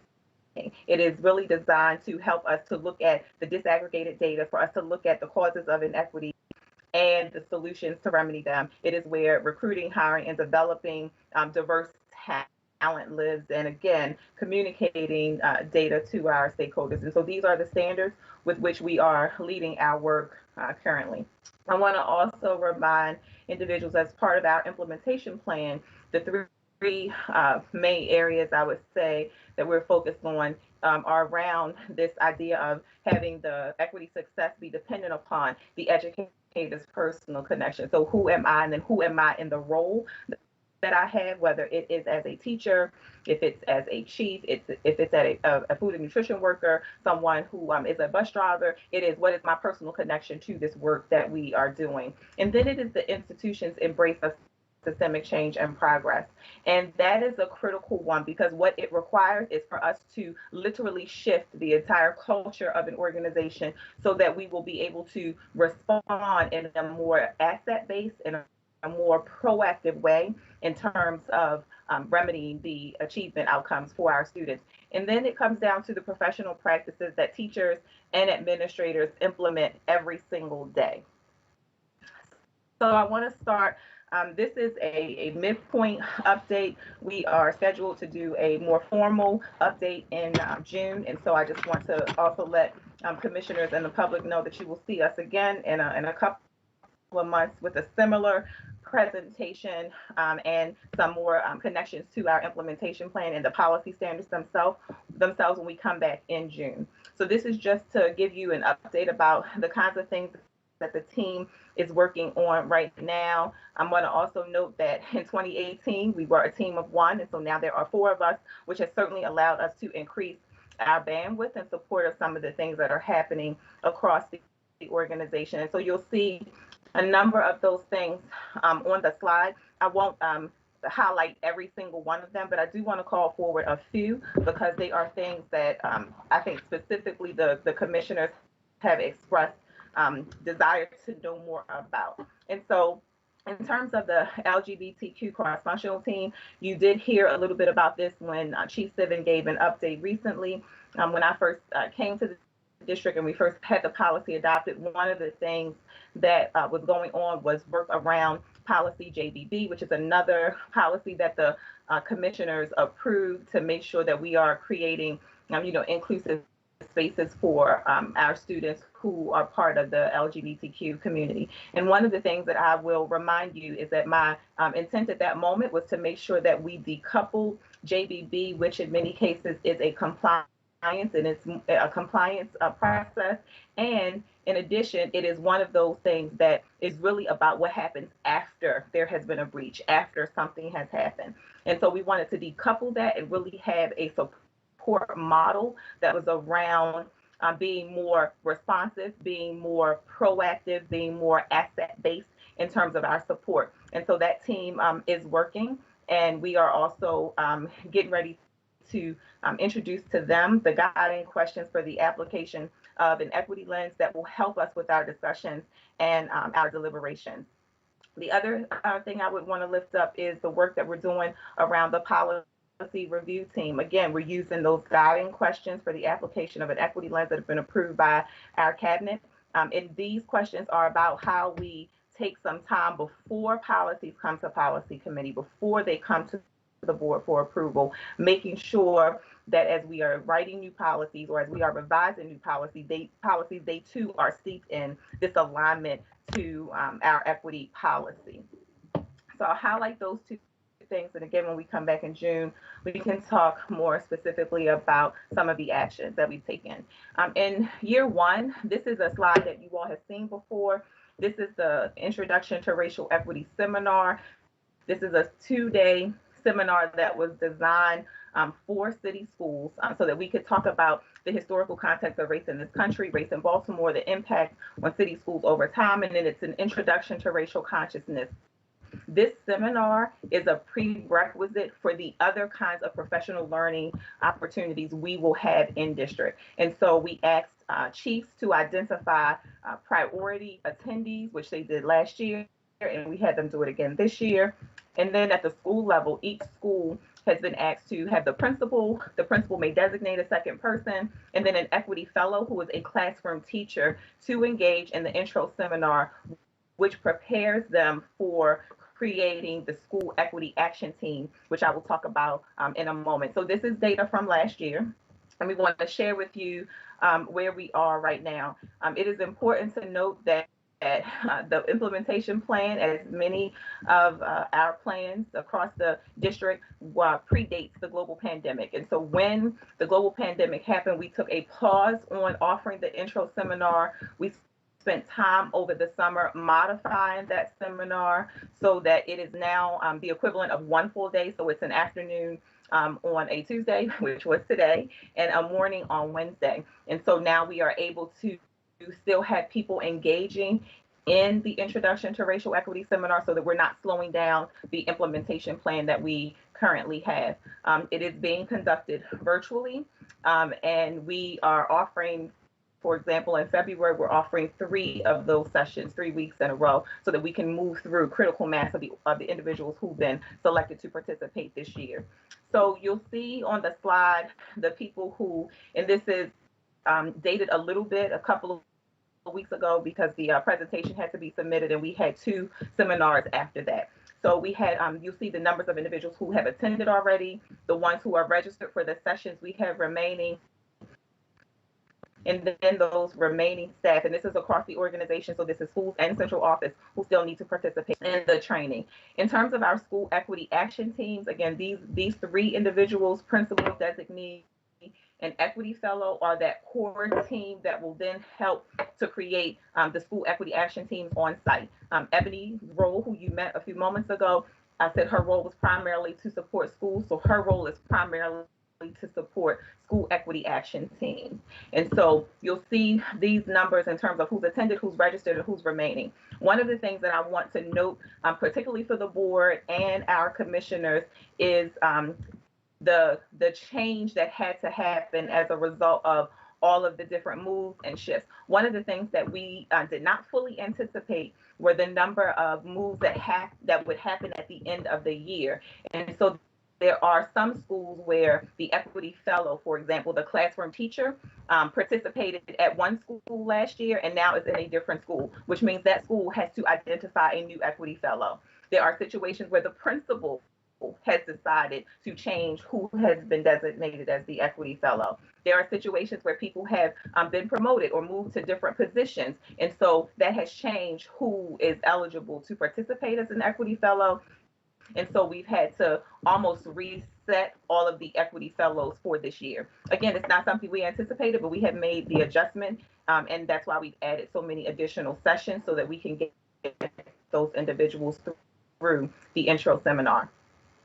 So just some more specific data, specifically around principals, equity fellows, and designees. You'll see those numbers in terms of who's registered, who's attended, and who still has to attend this year. On the central office side, you'll see those same data points in terms of participation. And this one has a lot more data, and so you'll be able to see it by office, and you'll see the number of people who still have yet to participate, and we're planning to get them registered before the end of this academic year. So in terms of some of the other things that we've been engaged in, we mentioned when we came before you in June that we were working on modifying a lot of what we planned for professional development for the year because of the global pandemic. All of this, the different responsibilities that people now have, and then also trying to lift this up virtually. I'm happy to report that we were able to do all of those things that we planned for the summer in terms of these meetups. Some of these meetups were for people who had attended the seminar, the intro seminar, and some of them were people who did not, because we wanted to balance out people having some exposure to our equity work. We're a really large district with a really small team, and so this was our attempt to make sure we had people staying connected. And you'll see the topics in front of you that are, some of them are around cultural dominance, intersectionality, whiteness, and so forth. And we also had people participate in a 4-week long engagement around the America to Me documentary series. We also had individuals who were completers of the intro seminar participate in the Lion Story Racial Equity Literacy Institute. We made that available to individuals who have participated in other kinds of seminars. We added people who hold the ILED position, so our principal supervisors and some executive directors. So we're trying to increase our bandwidth and also increase those individuals who we consider ambassadors and will help us flank the work in their respective areas. And so we had 2 cohorts participate in Lion Story this year. Push Out, we did a screening. We partnered with some other organizations to include Positive School Center, Restore and Response Baltimore, the Y, and Baltimore County Schools around this collaboration to host the Push Out documentary screening. And for those of you unfamiliar, Push Out is about the criminalization of Black girls in schools. And one of the things that we talk about in our policy is really being able to call forward those kinds of practices that we had that have disproportionate impact on students of color. And so in this case, we focused on girls. We did this for 3 weeks, evenings. We had a keynote, we had people in breakouts. And so the Push Out screening was so well received that we're going to offer it again in the spring. and we are working with individual school leaders to host it for their school teams. And so one of the benefits of having the Equity Fellows, those individuals meet with us quarterly. And so what we're helping to build with them is anything that we are offering, like the push-out screening, like the meetups. They can literally pick up a package product, if you will, and use it in their schools with the support of the individuals on our team who hold the specialist role. And so we have Ebony Nicholson, and we will be hopefully adding another person soon. And then raising racially conscious social justice activist children and talking about race in the classroom. As I mentioned earlier, there are a lot of things that are happening around us that have caused us to have to accelerate our approach to how we are having conversations with students about race. We want to make sure that we are shored up. We want to make sure we have the capacity. We want to make sure we create the conditions where students trust us, where students feel safe. Just saying that a space is safe does not mean that it is safe. So we have to make sure we are doing things across the organization that cause students to feel like their voices can be heard and they can speak in their authentic voice. And part of what we know, especially after participating in these two professional learnings, and that was not just the equity office team. We had ILEDs who participated. We had individuals from teaching and learning participate so that we can have this group, if you will, when things happen, not if, but when things happen, we are able to readily caucus about what we should do and what our responses should be. And so we spent a considerable amount of time doing that. I want to just share, I think I shared in June that we were in the middle of a Wallace exploratory test, or maybe we were being considered for it at that time, the Wallace Foundation. And so we were invited to participate in an exploratory test that really had us examining our equity leader pipelines, our principal pipelines, and that's also connected to other work that we were doing with the Maryland ELLC, as well as principal pipeline work that predates this exploratory test. We completed that exploratory test. We had some focus groups with principals and leaders and teachers in our district that really informed a lot around this equity-centered leadership and pipelines. And so we have been invited by Wallace to submit a proposal for a much longer-term engagement around equity-centered leadership and principal pipeline. And so I'm certain that you will be hearing more about that from me and or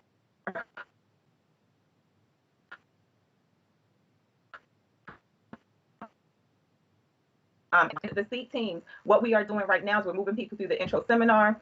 Ebony Nicholson, in partnership with OAA, with Achievement and Accountability, we've been working on developing a school equity action team model that includes professional development and also includes a baseline assessment for data. And so we are working very closely with those teams to make sure that happens so that the SEAT teams launch this spring in some schools. Now, it is important to note that because of the size of our team and because Ebony is the only specialist right now, we are limited in how many schools we can serve. And so right now, we are looking at those schools who have their entire core SEAT team having gone through the seminar. So certainly when we come back in June, we should be able to talk more about that baseline assessment and what is happening at schools. In terms of the work that we are continuing to do with offices, there is additional work with teaching and learning. We are following back up with our communications engagement and enrollment, also human capital. One of the major things that we're doing across the organization, and this is very much related to the work groups that we had to stand up as we were planning for reentry, reopening, the task force, subcommittees, all of those things where people are really asking for this application of an equity lens, our team is supporting. And so we're still doing trainings for teams, and we're still working on collaborative approaches to some strategic that chiefs are doing in their respective areas. A couple of things to just highlight about the office work. We're also doing work around continuous improvement. We're also doing work around the Be More Me youth ambassador work, high school success, students who are working, not attending, chronically absent. So all of these spaces are spaces where our office is providing support so that we can have a common decision-making tree, the common decision-making process around work that we're trying to lift up in the district. And the guiding questions for the application of an equity lens are how we are doing that. We're working really hard to get clear on what the questions or issues are that we're talking about, what the impacts are, and on which groups, what those consequences might be for decisions we make, and then very specifically about the data and the stakeholders that we are engaging or not engaging around this work. And as we identify barriers, how are we mitigating them? So we are to have this as a protocol for how we have conversations and make decisions across the entire organization, to include schools, to include, central offices. And so it is important that you note this, because you will start to see it in the policy review documents. We'll start to see it in our budget process. We'll start to see it as we stand up school performance plans. And so it's important to understand that we are moving with the use of these questions, so that having the equity lens doesn't mean you need to have someone from the equity office present at every single meeting that happens across the organization. This is about individual capacity to use these questions, so that when we all come back together, we've done the work that is ours to do within our scope of control, that will then have impact on the system and the outcomes. So I'm going to pause talking for a moment, and I'm going to invite Chidamawe to talk with us about the Equity Advisory Committee. Chidamawe. Thank you, Dr. Grant. And you definitely deserve a pause. I've been on this team, and I've seen this presentation and heard it several times, and it's still inspiring and exciting, particularly when you think about, and just to be 100% honest, just over a year ago, this work was started just by you. So I just want to shout you out, and kudos to the team as we build on this. But I'm really excited to talk a little bit about the Equity Advisory Committee. This is actually something that was supposed to kick off a year ago, but as the global pandemic has done, it's something that had to be postponed. But we're excited to be relaunching or launching officially this year. And so the EAC will be convening and mobilizing a diverse group of stakeholders who are racial equity driven and equity driven. We really want to help us be to kind of serve as the accountability wing, if you will, of our work and in our office. So supporting us with our implementation plan, while also really helping us to create and sustain a culture of transparency as articulated and promised in equity policy through the work that they'll be doing as a part of the committee. And so who are we looking for? We're looking for folks, first and foremost, who bring a connection to and relationship with and advocacy experience for city school students and youth. So that's an absolute first starter, non-negotiable, but also have demonstrated both in their personal and or professional experience how they've addressed equity within their respective seats and within the respective networks. So folks are getting an opportunity to kind of share what that means for them and how they've demonstrated that commitment to the work that we are outlining in our equity policy and committing to as a district. But then also folks who bring expertise and resources that will help with the advancement of our equity policy and equity as city schools. And once again, it's another area where we're asking the community and folks who are for this committee to define what that is for themselves. So we're not necessarily looking for people who are exclusively coming from the private sector, who maybe have access to donors or whatnot. That's not necessarily the case. We're looking for folks to really think about what they uniquely bring from their experience to this seat and can contribute to the work that we're doing here at city schools. So who will comprise the Equity Advisory Committee? So we're going to have 3 seats in each of these groups. So Baltimore City Schools alumni, current city school students, central office staff members, community partners, parents of current city school students, school-based staff members. So each group will have 3 seats for this inaugural kickoff of this, with the hopes that we can bring together a diverse coalition of folks around this work. And our timeline right now is relatively aggressive, given that we wanted to relaunch for year 2. That's something that was supposed to happen in year 1. So we had formal applications be submitted in February 1st, with the hope that we will be able to, with the expectation that we'll be holding interviews on February 27th. Final decisions around who will be occupying each seats happening by March, and then we'll be notifying folks who have been selected, and more importantly, they'll get a chance to actually accept the invitation to serve on the Equity Advisory Committee in March. And we hope to be able to really introduce this group of folks during an upcoming board meeting and introduce them formally to the public. And so what exactly will they be doing? What's their commitment? This is going to be a 2-year commitment that we're asking the Equity Advisory Committee members to sign up for. And right now we're envisioning having meetings every other month where they get a chance to lean into what we were discussing earlier around helping us in terms of our implementation plan and providing feedback on the work that we're doing, while also building their capacity. So you heard Dr. Durant talk about everything that the office is doing right now to kind of level set across the district in terms of professional development. We want to make sure that the members of this committee have access to similar types of trainings so that they can also go out and flank the work from their respective seats. In between formal general meetings, we're going to be having subcommittee meetings. We have not identified what the subcommittee topics will be. That's something that we really want members of the Equity Advisory Committee to do. They're going to be bringing us such unique perspectives and passions that we want them to be able to get a chance to really operationalize those, if you will, and lead their own subcommittees and really imagine, envision what that work will be.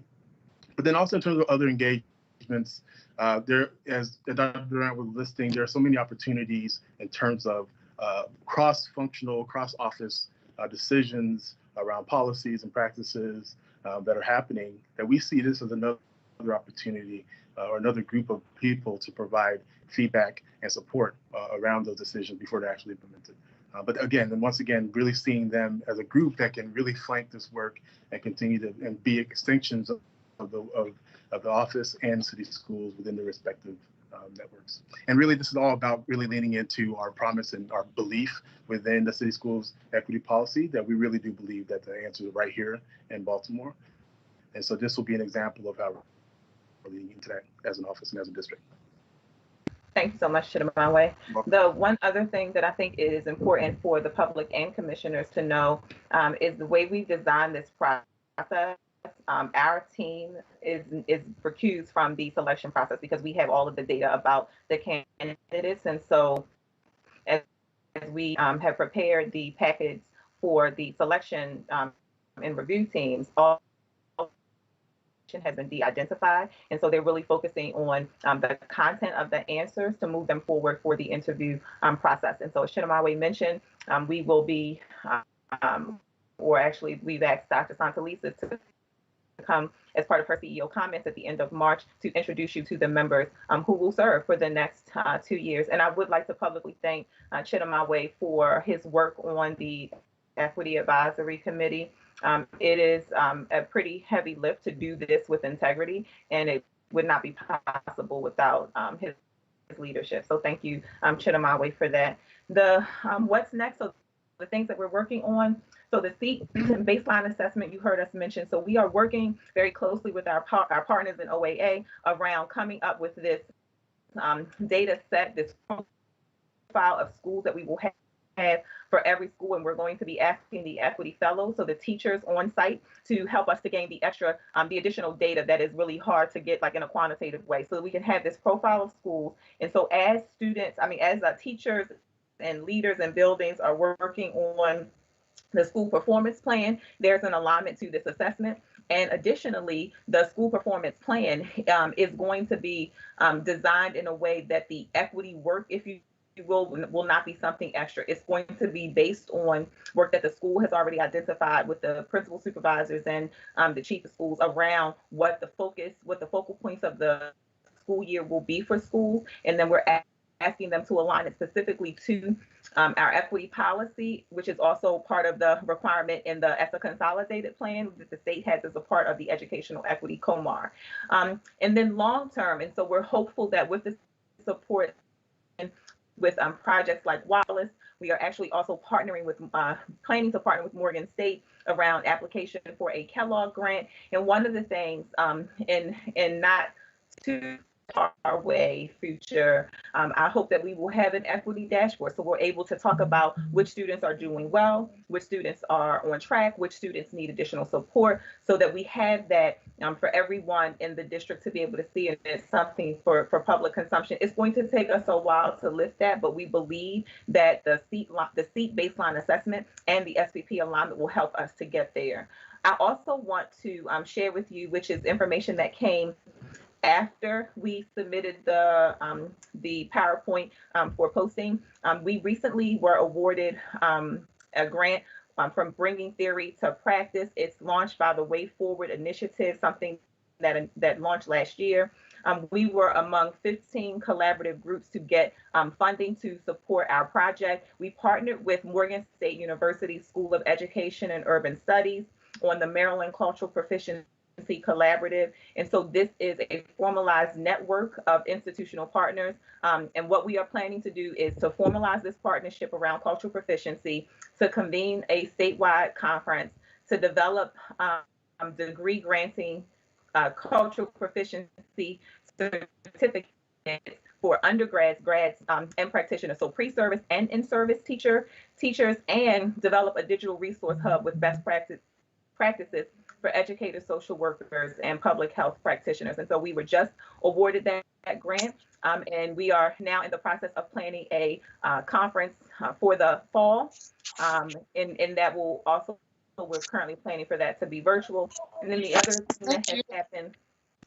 thing that has happened since we submitted the proposal is that we have found out through generous support of the Casey Foundation that they will be supporting our equity work again. They first started supporting us before the office was even in office. So very early when we started this work, they were one of the first foundations to step forward to support our work. And I received indication that they will continue to support that work. So I'd like to thank Casey, certainly, and Jenna O'Keefe and Roger Shulman and the fund for all of the support and management around those things. We do have some other things that we are very excited about, but we are going to hold them for our June presentation. Want to also, once again, thank members of the team, Chidamawe, Dr. Mwanda, Ebony Nicholson, and Sonia Davin. These folks work really, really hard. We're a small team, but they absolutely get the work done.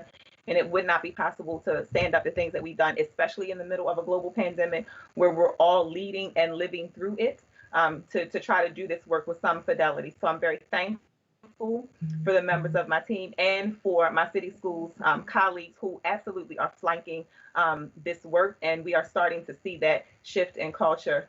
Certainly thank Dr. Santelises for her unwavering support and confidence of the team. And finally, to you, the school commissioners, for your continued support of our equity work. That concludes our presentation for this evening. Thank you. Thank you, Dr. Durant and team. It's been exciting just to see what was a few years ago, sort of the vision, to see it really being implemented and coming to fruition. So thank you again. I was excited to hear that partnership you mentioned, the grant you mentioned with Morgan around the cultural proficiency. I working as looking at the professional standards committee for the state. I know that is going to be one of the requirements as we look to the future for folks who want to become teachers in terms of the teacher prep program. So that's absolutely exciting. Thank you. Board members, anyone have a question or comment that you'd like to share? I'm looking for your hands because that's, see anything? Okay. Commissioner McFadden, and then I see Commissioner Richardson. I just would like to say, thank you, Madam Chair. I'd just like to say thank you for the work. This is much needed work that our school system has been in dire need of. And I just want to appreciate you all for your effort, for your energy, for your commitment. And I look forward to seeing how this work continues to grow and blossom throughout not only our school system, but how the culture work that is being done right now impacts the greater community. Hearing about the partnerships with Morgan State University and some of the other partners, it is bringing everyone in. It's like all hands have to be on deck to kind of transform the culture. And thank you for the work. I know that it is not necessarily easy work, but it is much needed work. And I appreciate the collaborative approach that you all are taking to make sure that we grow as a school system and as a city. So thank you. Thank you so much, Commissioner McFadden.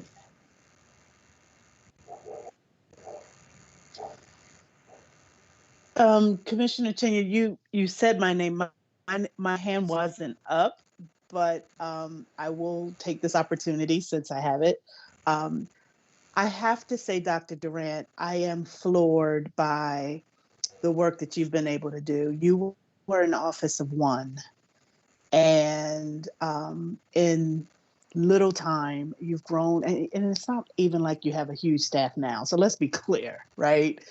But in such a short time, you've grown your team, and you've really had such an impact on all of our schools within the system. I can't tell you how many times I've talked to principals and how they have said how much they have enjoyed working with you. There are folks who are clamoring, right, to be next on the list type of thing. And so I just really appreciate your leadership.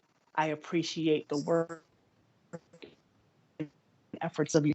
And I can't wait to see how all of this is going to just take root and really grow within our system. So thank you very much. I don't even know we knew, right, what we were getting when we hired you, but it was one of the best decisions, I will say, that since I've been on the board that we've made. So thank you. Thank you, Commissioner Richardson. Commissioner Sykes. Good evening. Thank you. I just wanted to take the time to say, Dr. Durant, work and your team doing that is currently doing is amazing. Just looking at the presentation and reviewing the presentation, like I'm loving it, and all the initiatives that you all are bringing to the table. But one thing that I really took out was interested in, the guiding questions for the application of equity lens. These are some marvelous questions. And I know that you all, once this committee begins, I know that this is something that you wanted to be, the questions that you would like them to bring. But I would definitely like to see some of these questions, that are here, that they talk about as a group, because ultimately everyone is coming from a different background. And I think that if you begin to talk and have these discussions, people can come to a common ground of some of the things that may be some of the similarities that they may have. And I'm really interested to see, some of that data, if we can, bring some of those questions to the table. So I just wanted to say that I love that these questions are here on the application.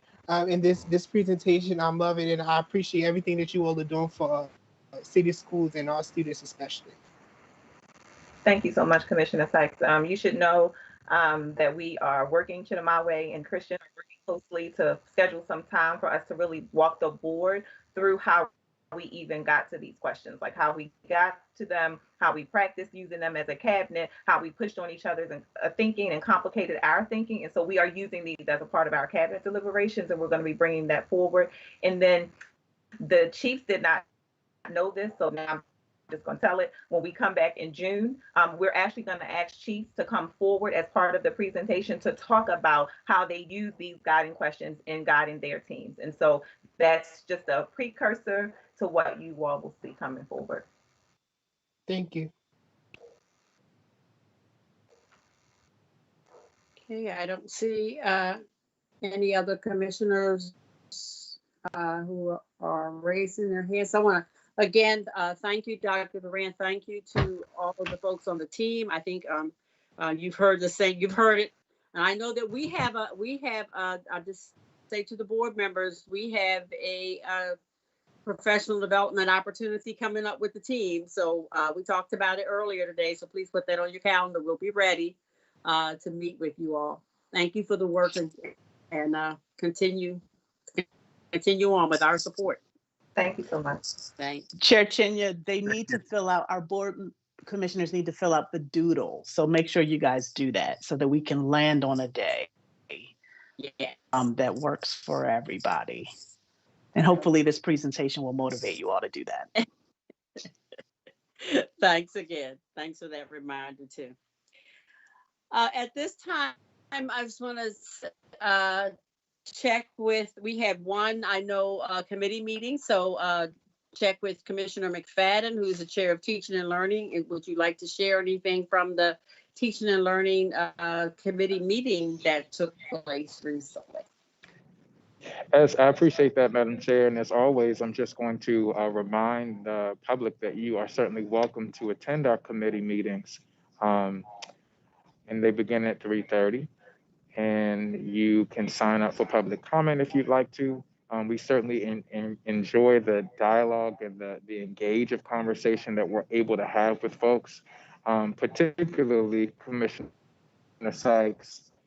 We mentioned yesterday with our meeting with ASCBC that we want to start to encourage more of our young people and our students to participate in our committee meetings as possible. So certainly ASCBC is going to support us in that way and help us to get the word out to our students so that they can become more involved in the process. But our meeting, we reviewed both the world language curriculum and the ESOL curriculum, the English speakers of other languages curriculum. In addition to, as board members know, there was an attendance update and summer learning update. So some updates from our progress from last summer. And I encourage all members of the public that are currently listening and watching to go back and review some of those documents to see the progress the city schools is making. But certainly there is more work to be done.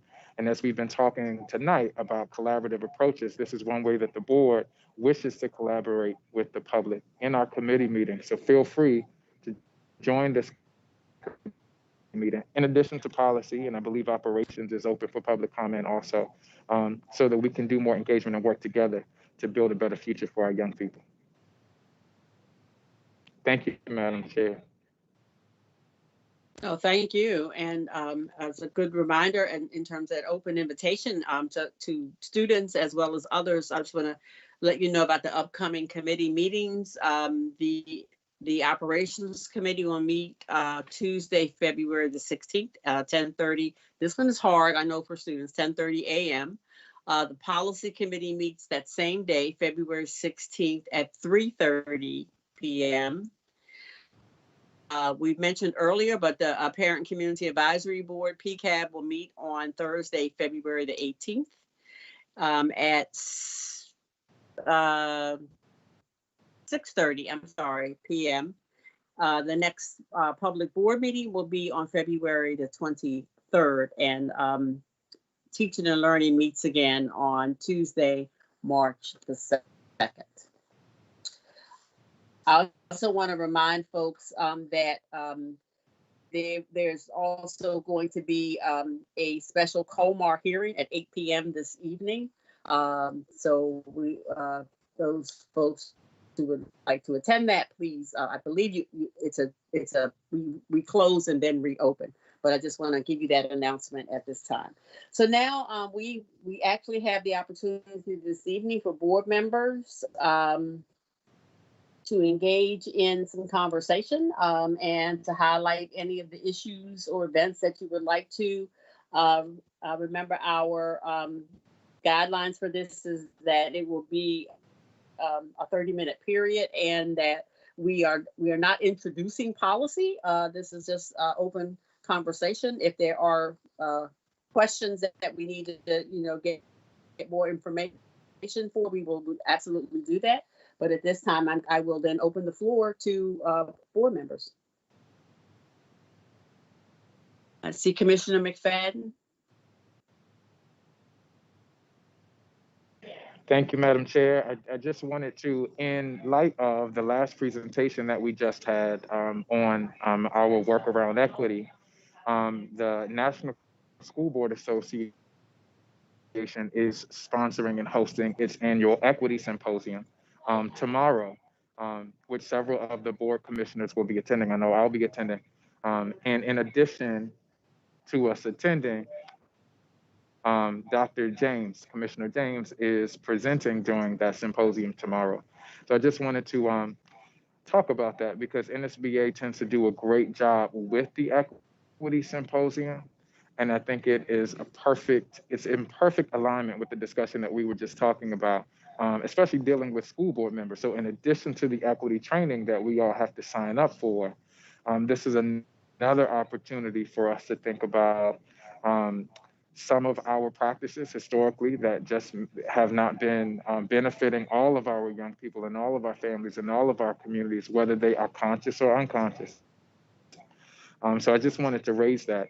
And I know that I see Dr. James. I didn't know she wanted to add anything before I pose something to Commissioner Sykes. No, not at all. Just that I encourage the board members to attend. The fee has been waived this year, so anyone can jump in, and conference starts at 1 o'clock tomorrow with an introduction from the very new executive director for NSBA. You'll get a chance to meet her as well. So thank you for that, Mr. Fadden. And could I just add some kudos? I know I was mentioning, what some of our board members are doing, but Dr. James quietly does quite a bit, especially in representing our board and as well as the state in both May with NSBA, with the Council of Great City Schools, and with CUBE. And we've been fortunate to attend conferences and see one of our own as a presenter. So thank you for that, for sharing that, and congratulations to you too. Okay, I know Commissioner McFadden, you had a second part, and then I'm seeing in order. Then I see Dr. Bondima's hand after you.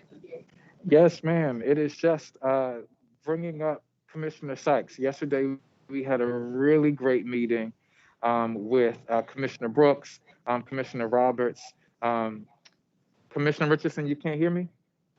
Did you? Can I everyone hear me? I was telling Ash to stop making so much noise. Go ahead. We had a great meeting with the Associated Student Congress of Baltimore City yesterday, some of their leaders, including Commissioner Sykes. And we were talking about more ways that we can involve our young people, our students particularly, and raise their voices. And so, Commissioner Sykes, I didn't know if you wanted to share anything about our meeting yesterday and some of the ideas that you are having as we're thinking about making sure that our students are, their voices are raised even more than what they are right now. Thank you, Commissioner McFadden. So just to add on to what you were saying yesterday, we had a very robust conversation relating to student voice and advocacy. And myself and the president of ASCBC, Alana Hines, we came together prior to our meeting to start putting out some ideas together of what we can do before our meeting, to talk to you all about some ideas that we had and some things that we were interested in seeing within city schools when it relates to youth and youth advocacy and youth voice.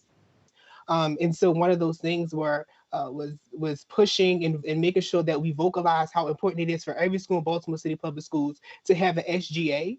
And on our end of as ASCBC, we want to make sure that we're meeting with ASCBC presidents or whoever the representative is for that school at that time, or who the SGA at that time sends to us to represent. Have like maybe a monthly meeting. We want to make sure that administration is included within the things that we do, because they're a very important part in making sure that the SGA is following all protocols and making sure that the SGA is ran smoothly. And so we just wanted to put some ideas together, and I wrote down some of my notes. And so we really wanted to talk about social media, putting out things, making sure that we utilize our social medias to put forth to make sure that our students who use social media is getting all information that we send out. And another idea, that we came up with was maybe adding the Google addition to our Google Classroom page, which was a very interesting topic, which is the Google Classroom page, was to really just be led by ASCBC, where we do all updated information to where parents, administration, anyone within city schools can join, and they can see any updated information that may relate to students or even faculty that they can participate in. So yesterday was a wonderful meeting, and I really think that we got a lot of information done. And I'm excited to see from here on out where we go with the SGAs within our schools. And I just want to say that I hope that every school is making sure that we look into having an SGA, because student is the most important thing that we have within city schools, is to make sure that students are advocating for themselves, and someone is advocating for them, and that also that parents know that we have an advocacy group that is student led, and that we will to do all things possible to make sure that student voice is heard. Thank you, Commissioner Sykes. One thing I would like to challenge as you move forward, because I think having the SGA is absolutely right on target. That to please ASCBC work with those SGAs in terms of beyond just having people elected to be as a part of SGA, real concrete types of ways of helping them grow in their leadership. And understanding of what those roles are, the voice and advocacy, so that when it's time for students to come and take the seat that you have, they are well prepared with lots of experience and lots of opportunities to lead. But that's absolutely great. Thank you. Dr. Bondima. No, I just want to end with the recommendation again that everyone should try to make an attempt to hear Dr. Commissioner James's presentation. Firstly, I want to ask you, Commissioner James, what is the title of your presentation? And also want to say that when you go to a presentation by Commissioner James, you are going to see an exciting, energetic, very active presentation. She's well known all over the country, so we should take full advantage of any presentation that she's presenting at the conference. So it would be nice if some of our teachers and some of our staff and administrators could listen to your presentation. Thank you, Dr. Bondima. That's very kind. I will be part of a panel talking about stories from the field about how we can do equity work as part of our organic work. As yes, it's policy, but it's also baked into our curriculum decisions and our budgeting decisions. And specifically, I'm going to be focusing on the role of physical education and the arts and how budgeting for those is budgeting for equity. Thank you. Okay.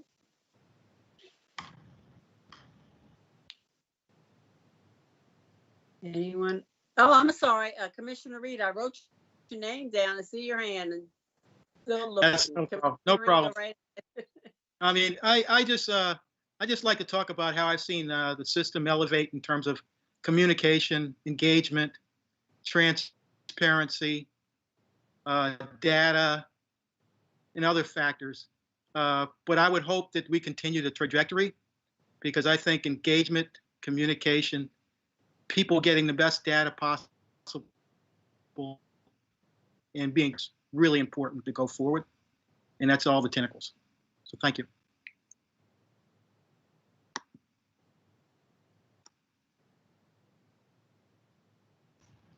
Okay, thank you. I think I clicked in and out, but thank you.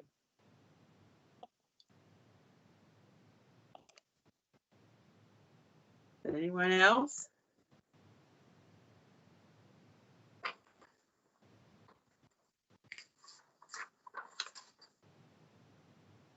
You all look tired. If I don't see another hand, then is there a motion to adjourn? So moved. Oh, Bondima, and then Richardson Okay. will second that. Okay. Is there anyone who is opposed to the motion to adjourn?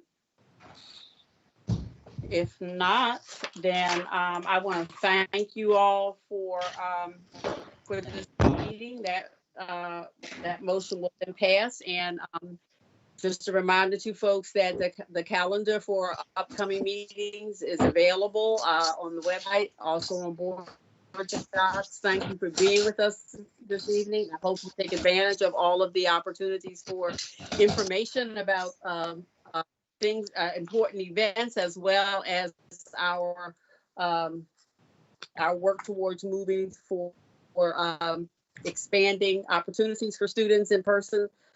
Please take advantage of those times to get to talk, and you can also send questions in if you need to in writing, either to the to the board office, and we will be certain that we get them to the appropriate staff. And with that, this meeting is adjourned. Our board members who are going to be a part of the COMAR hearings, you will have the sign in for the 8 o'clock that begins at 8. And so I will see those board members at that time. Good evening, everyone. Please stay safe. And we will see you on February the 23rd. Good night. Good night, everyone. Good night. Good night.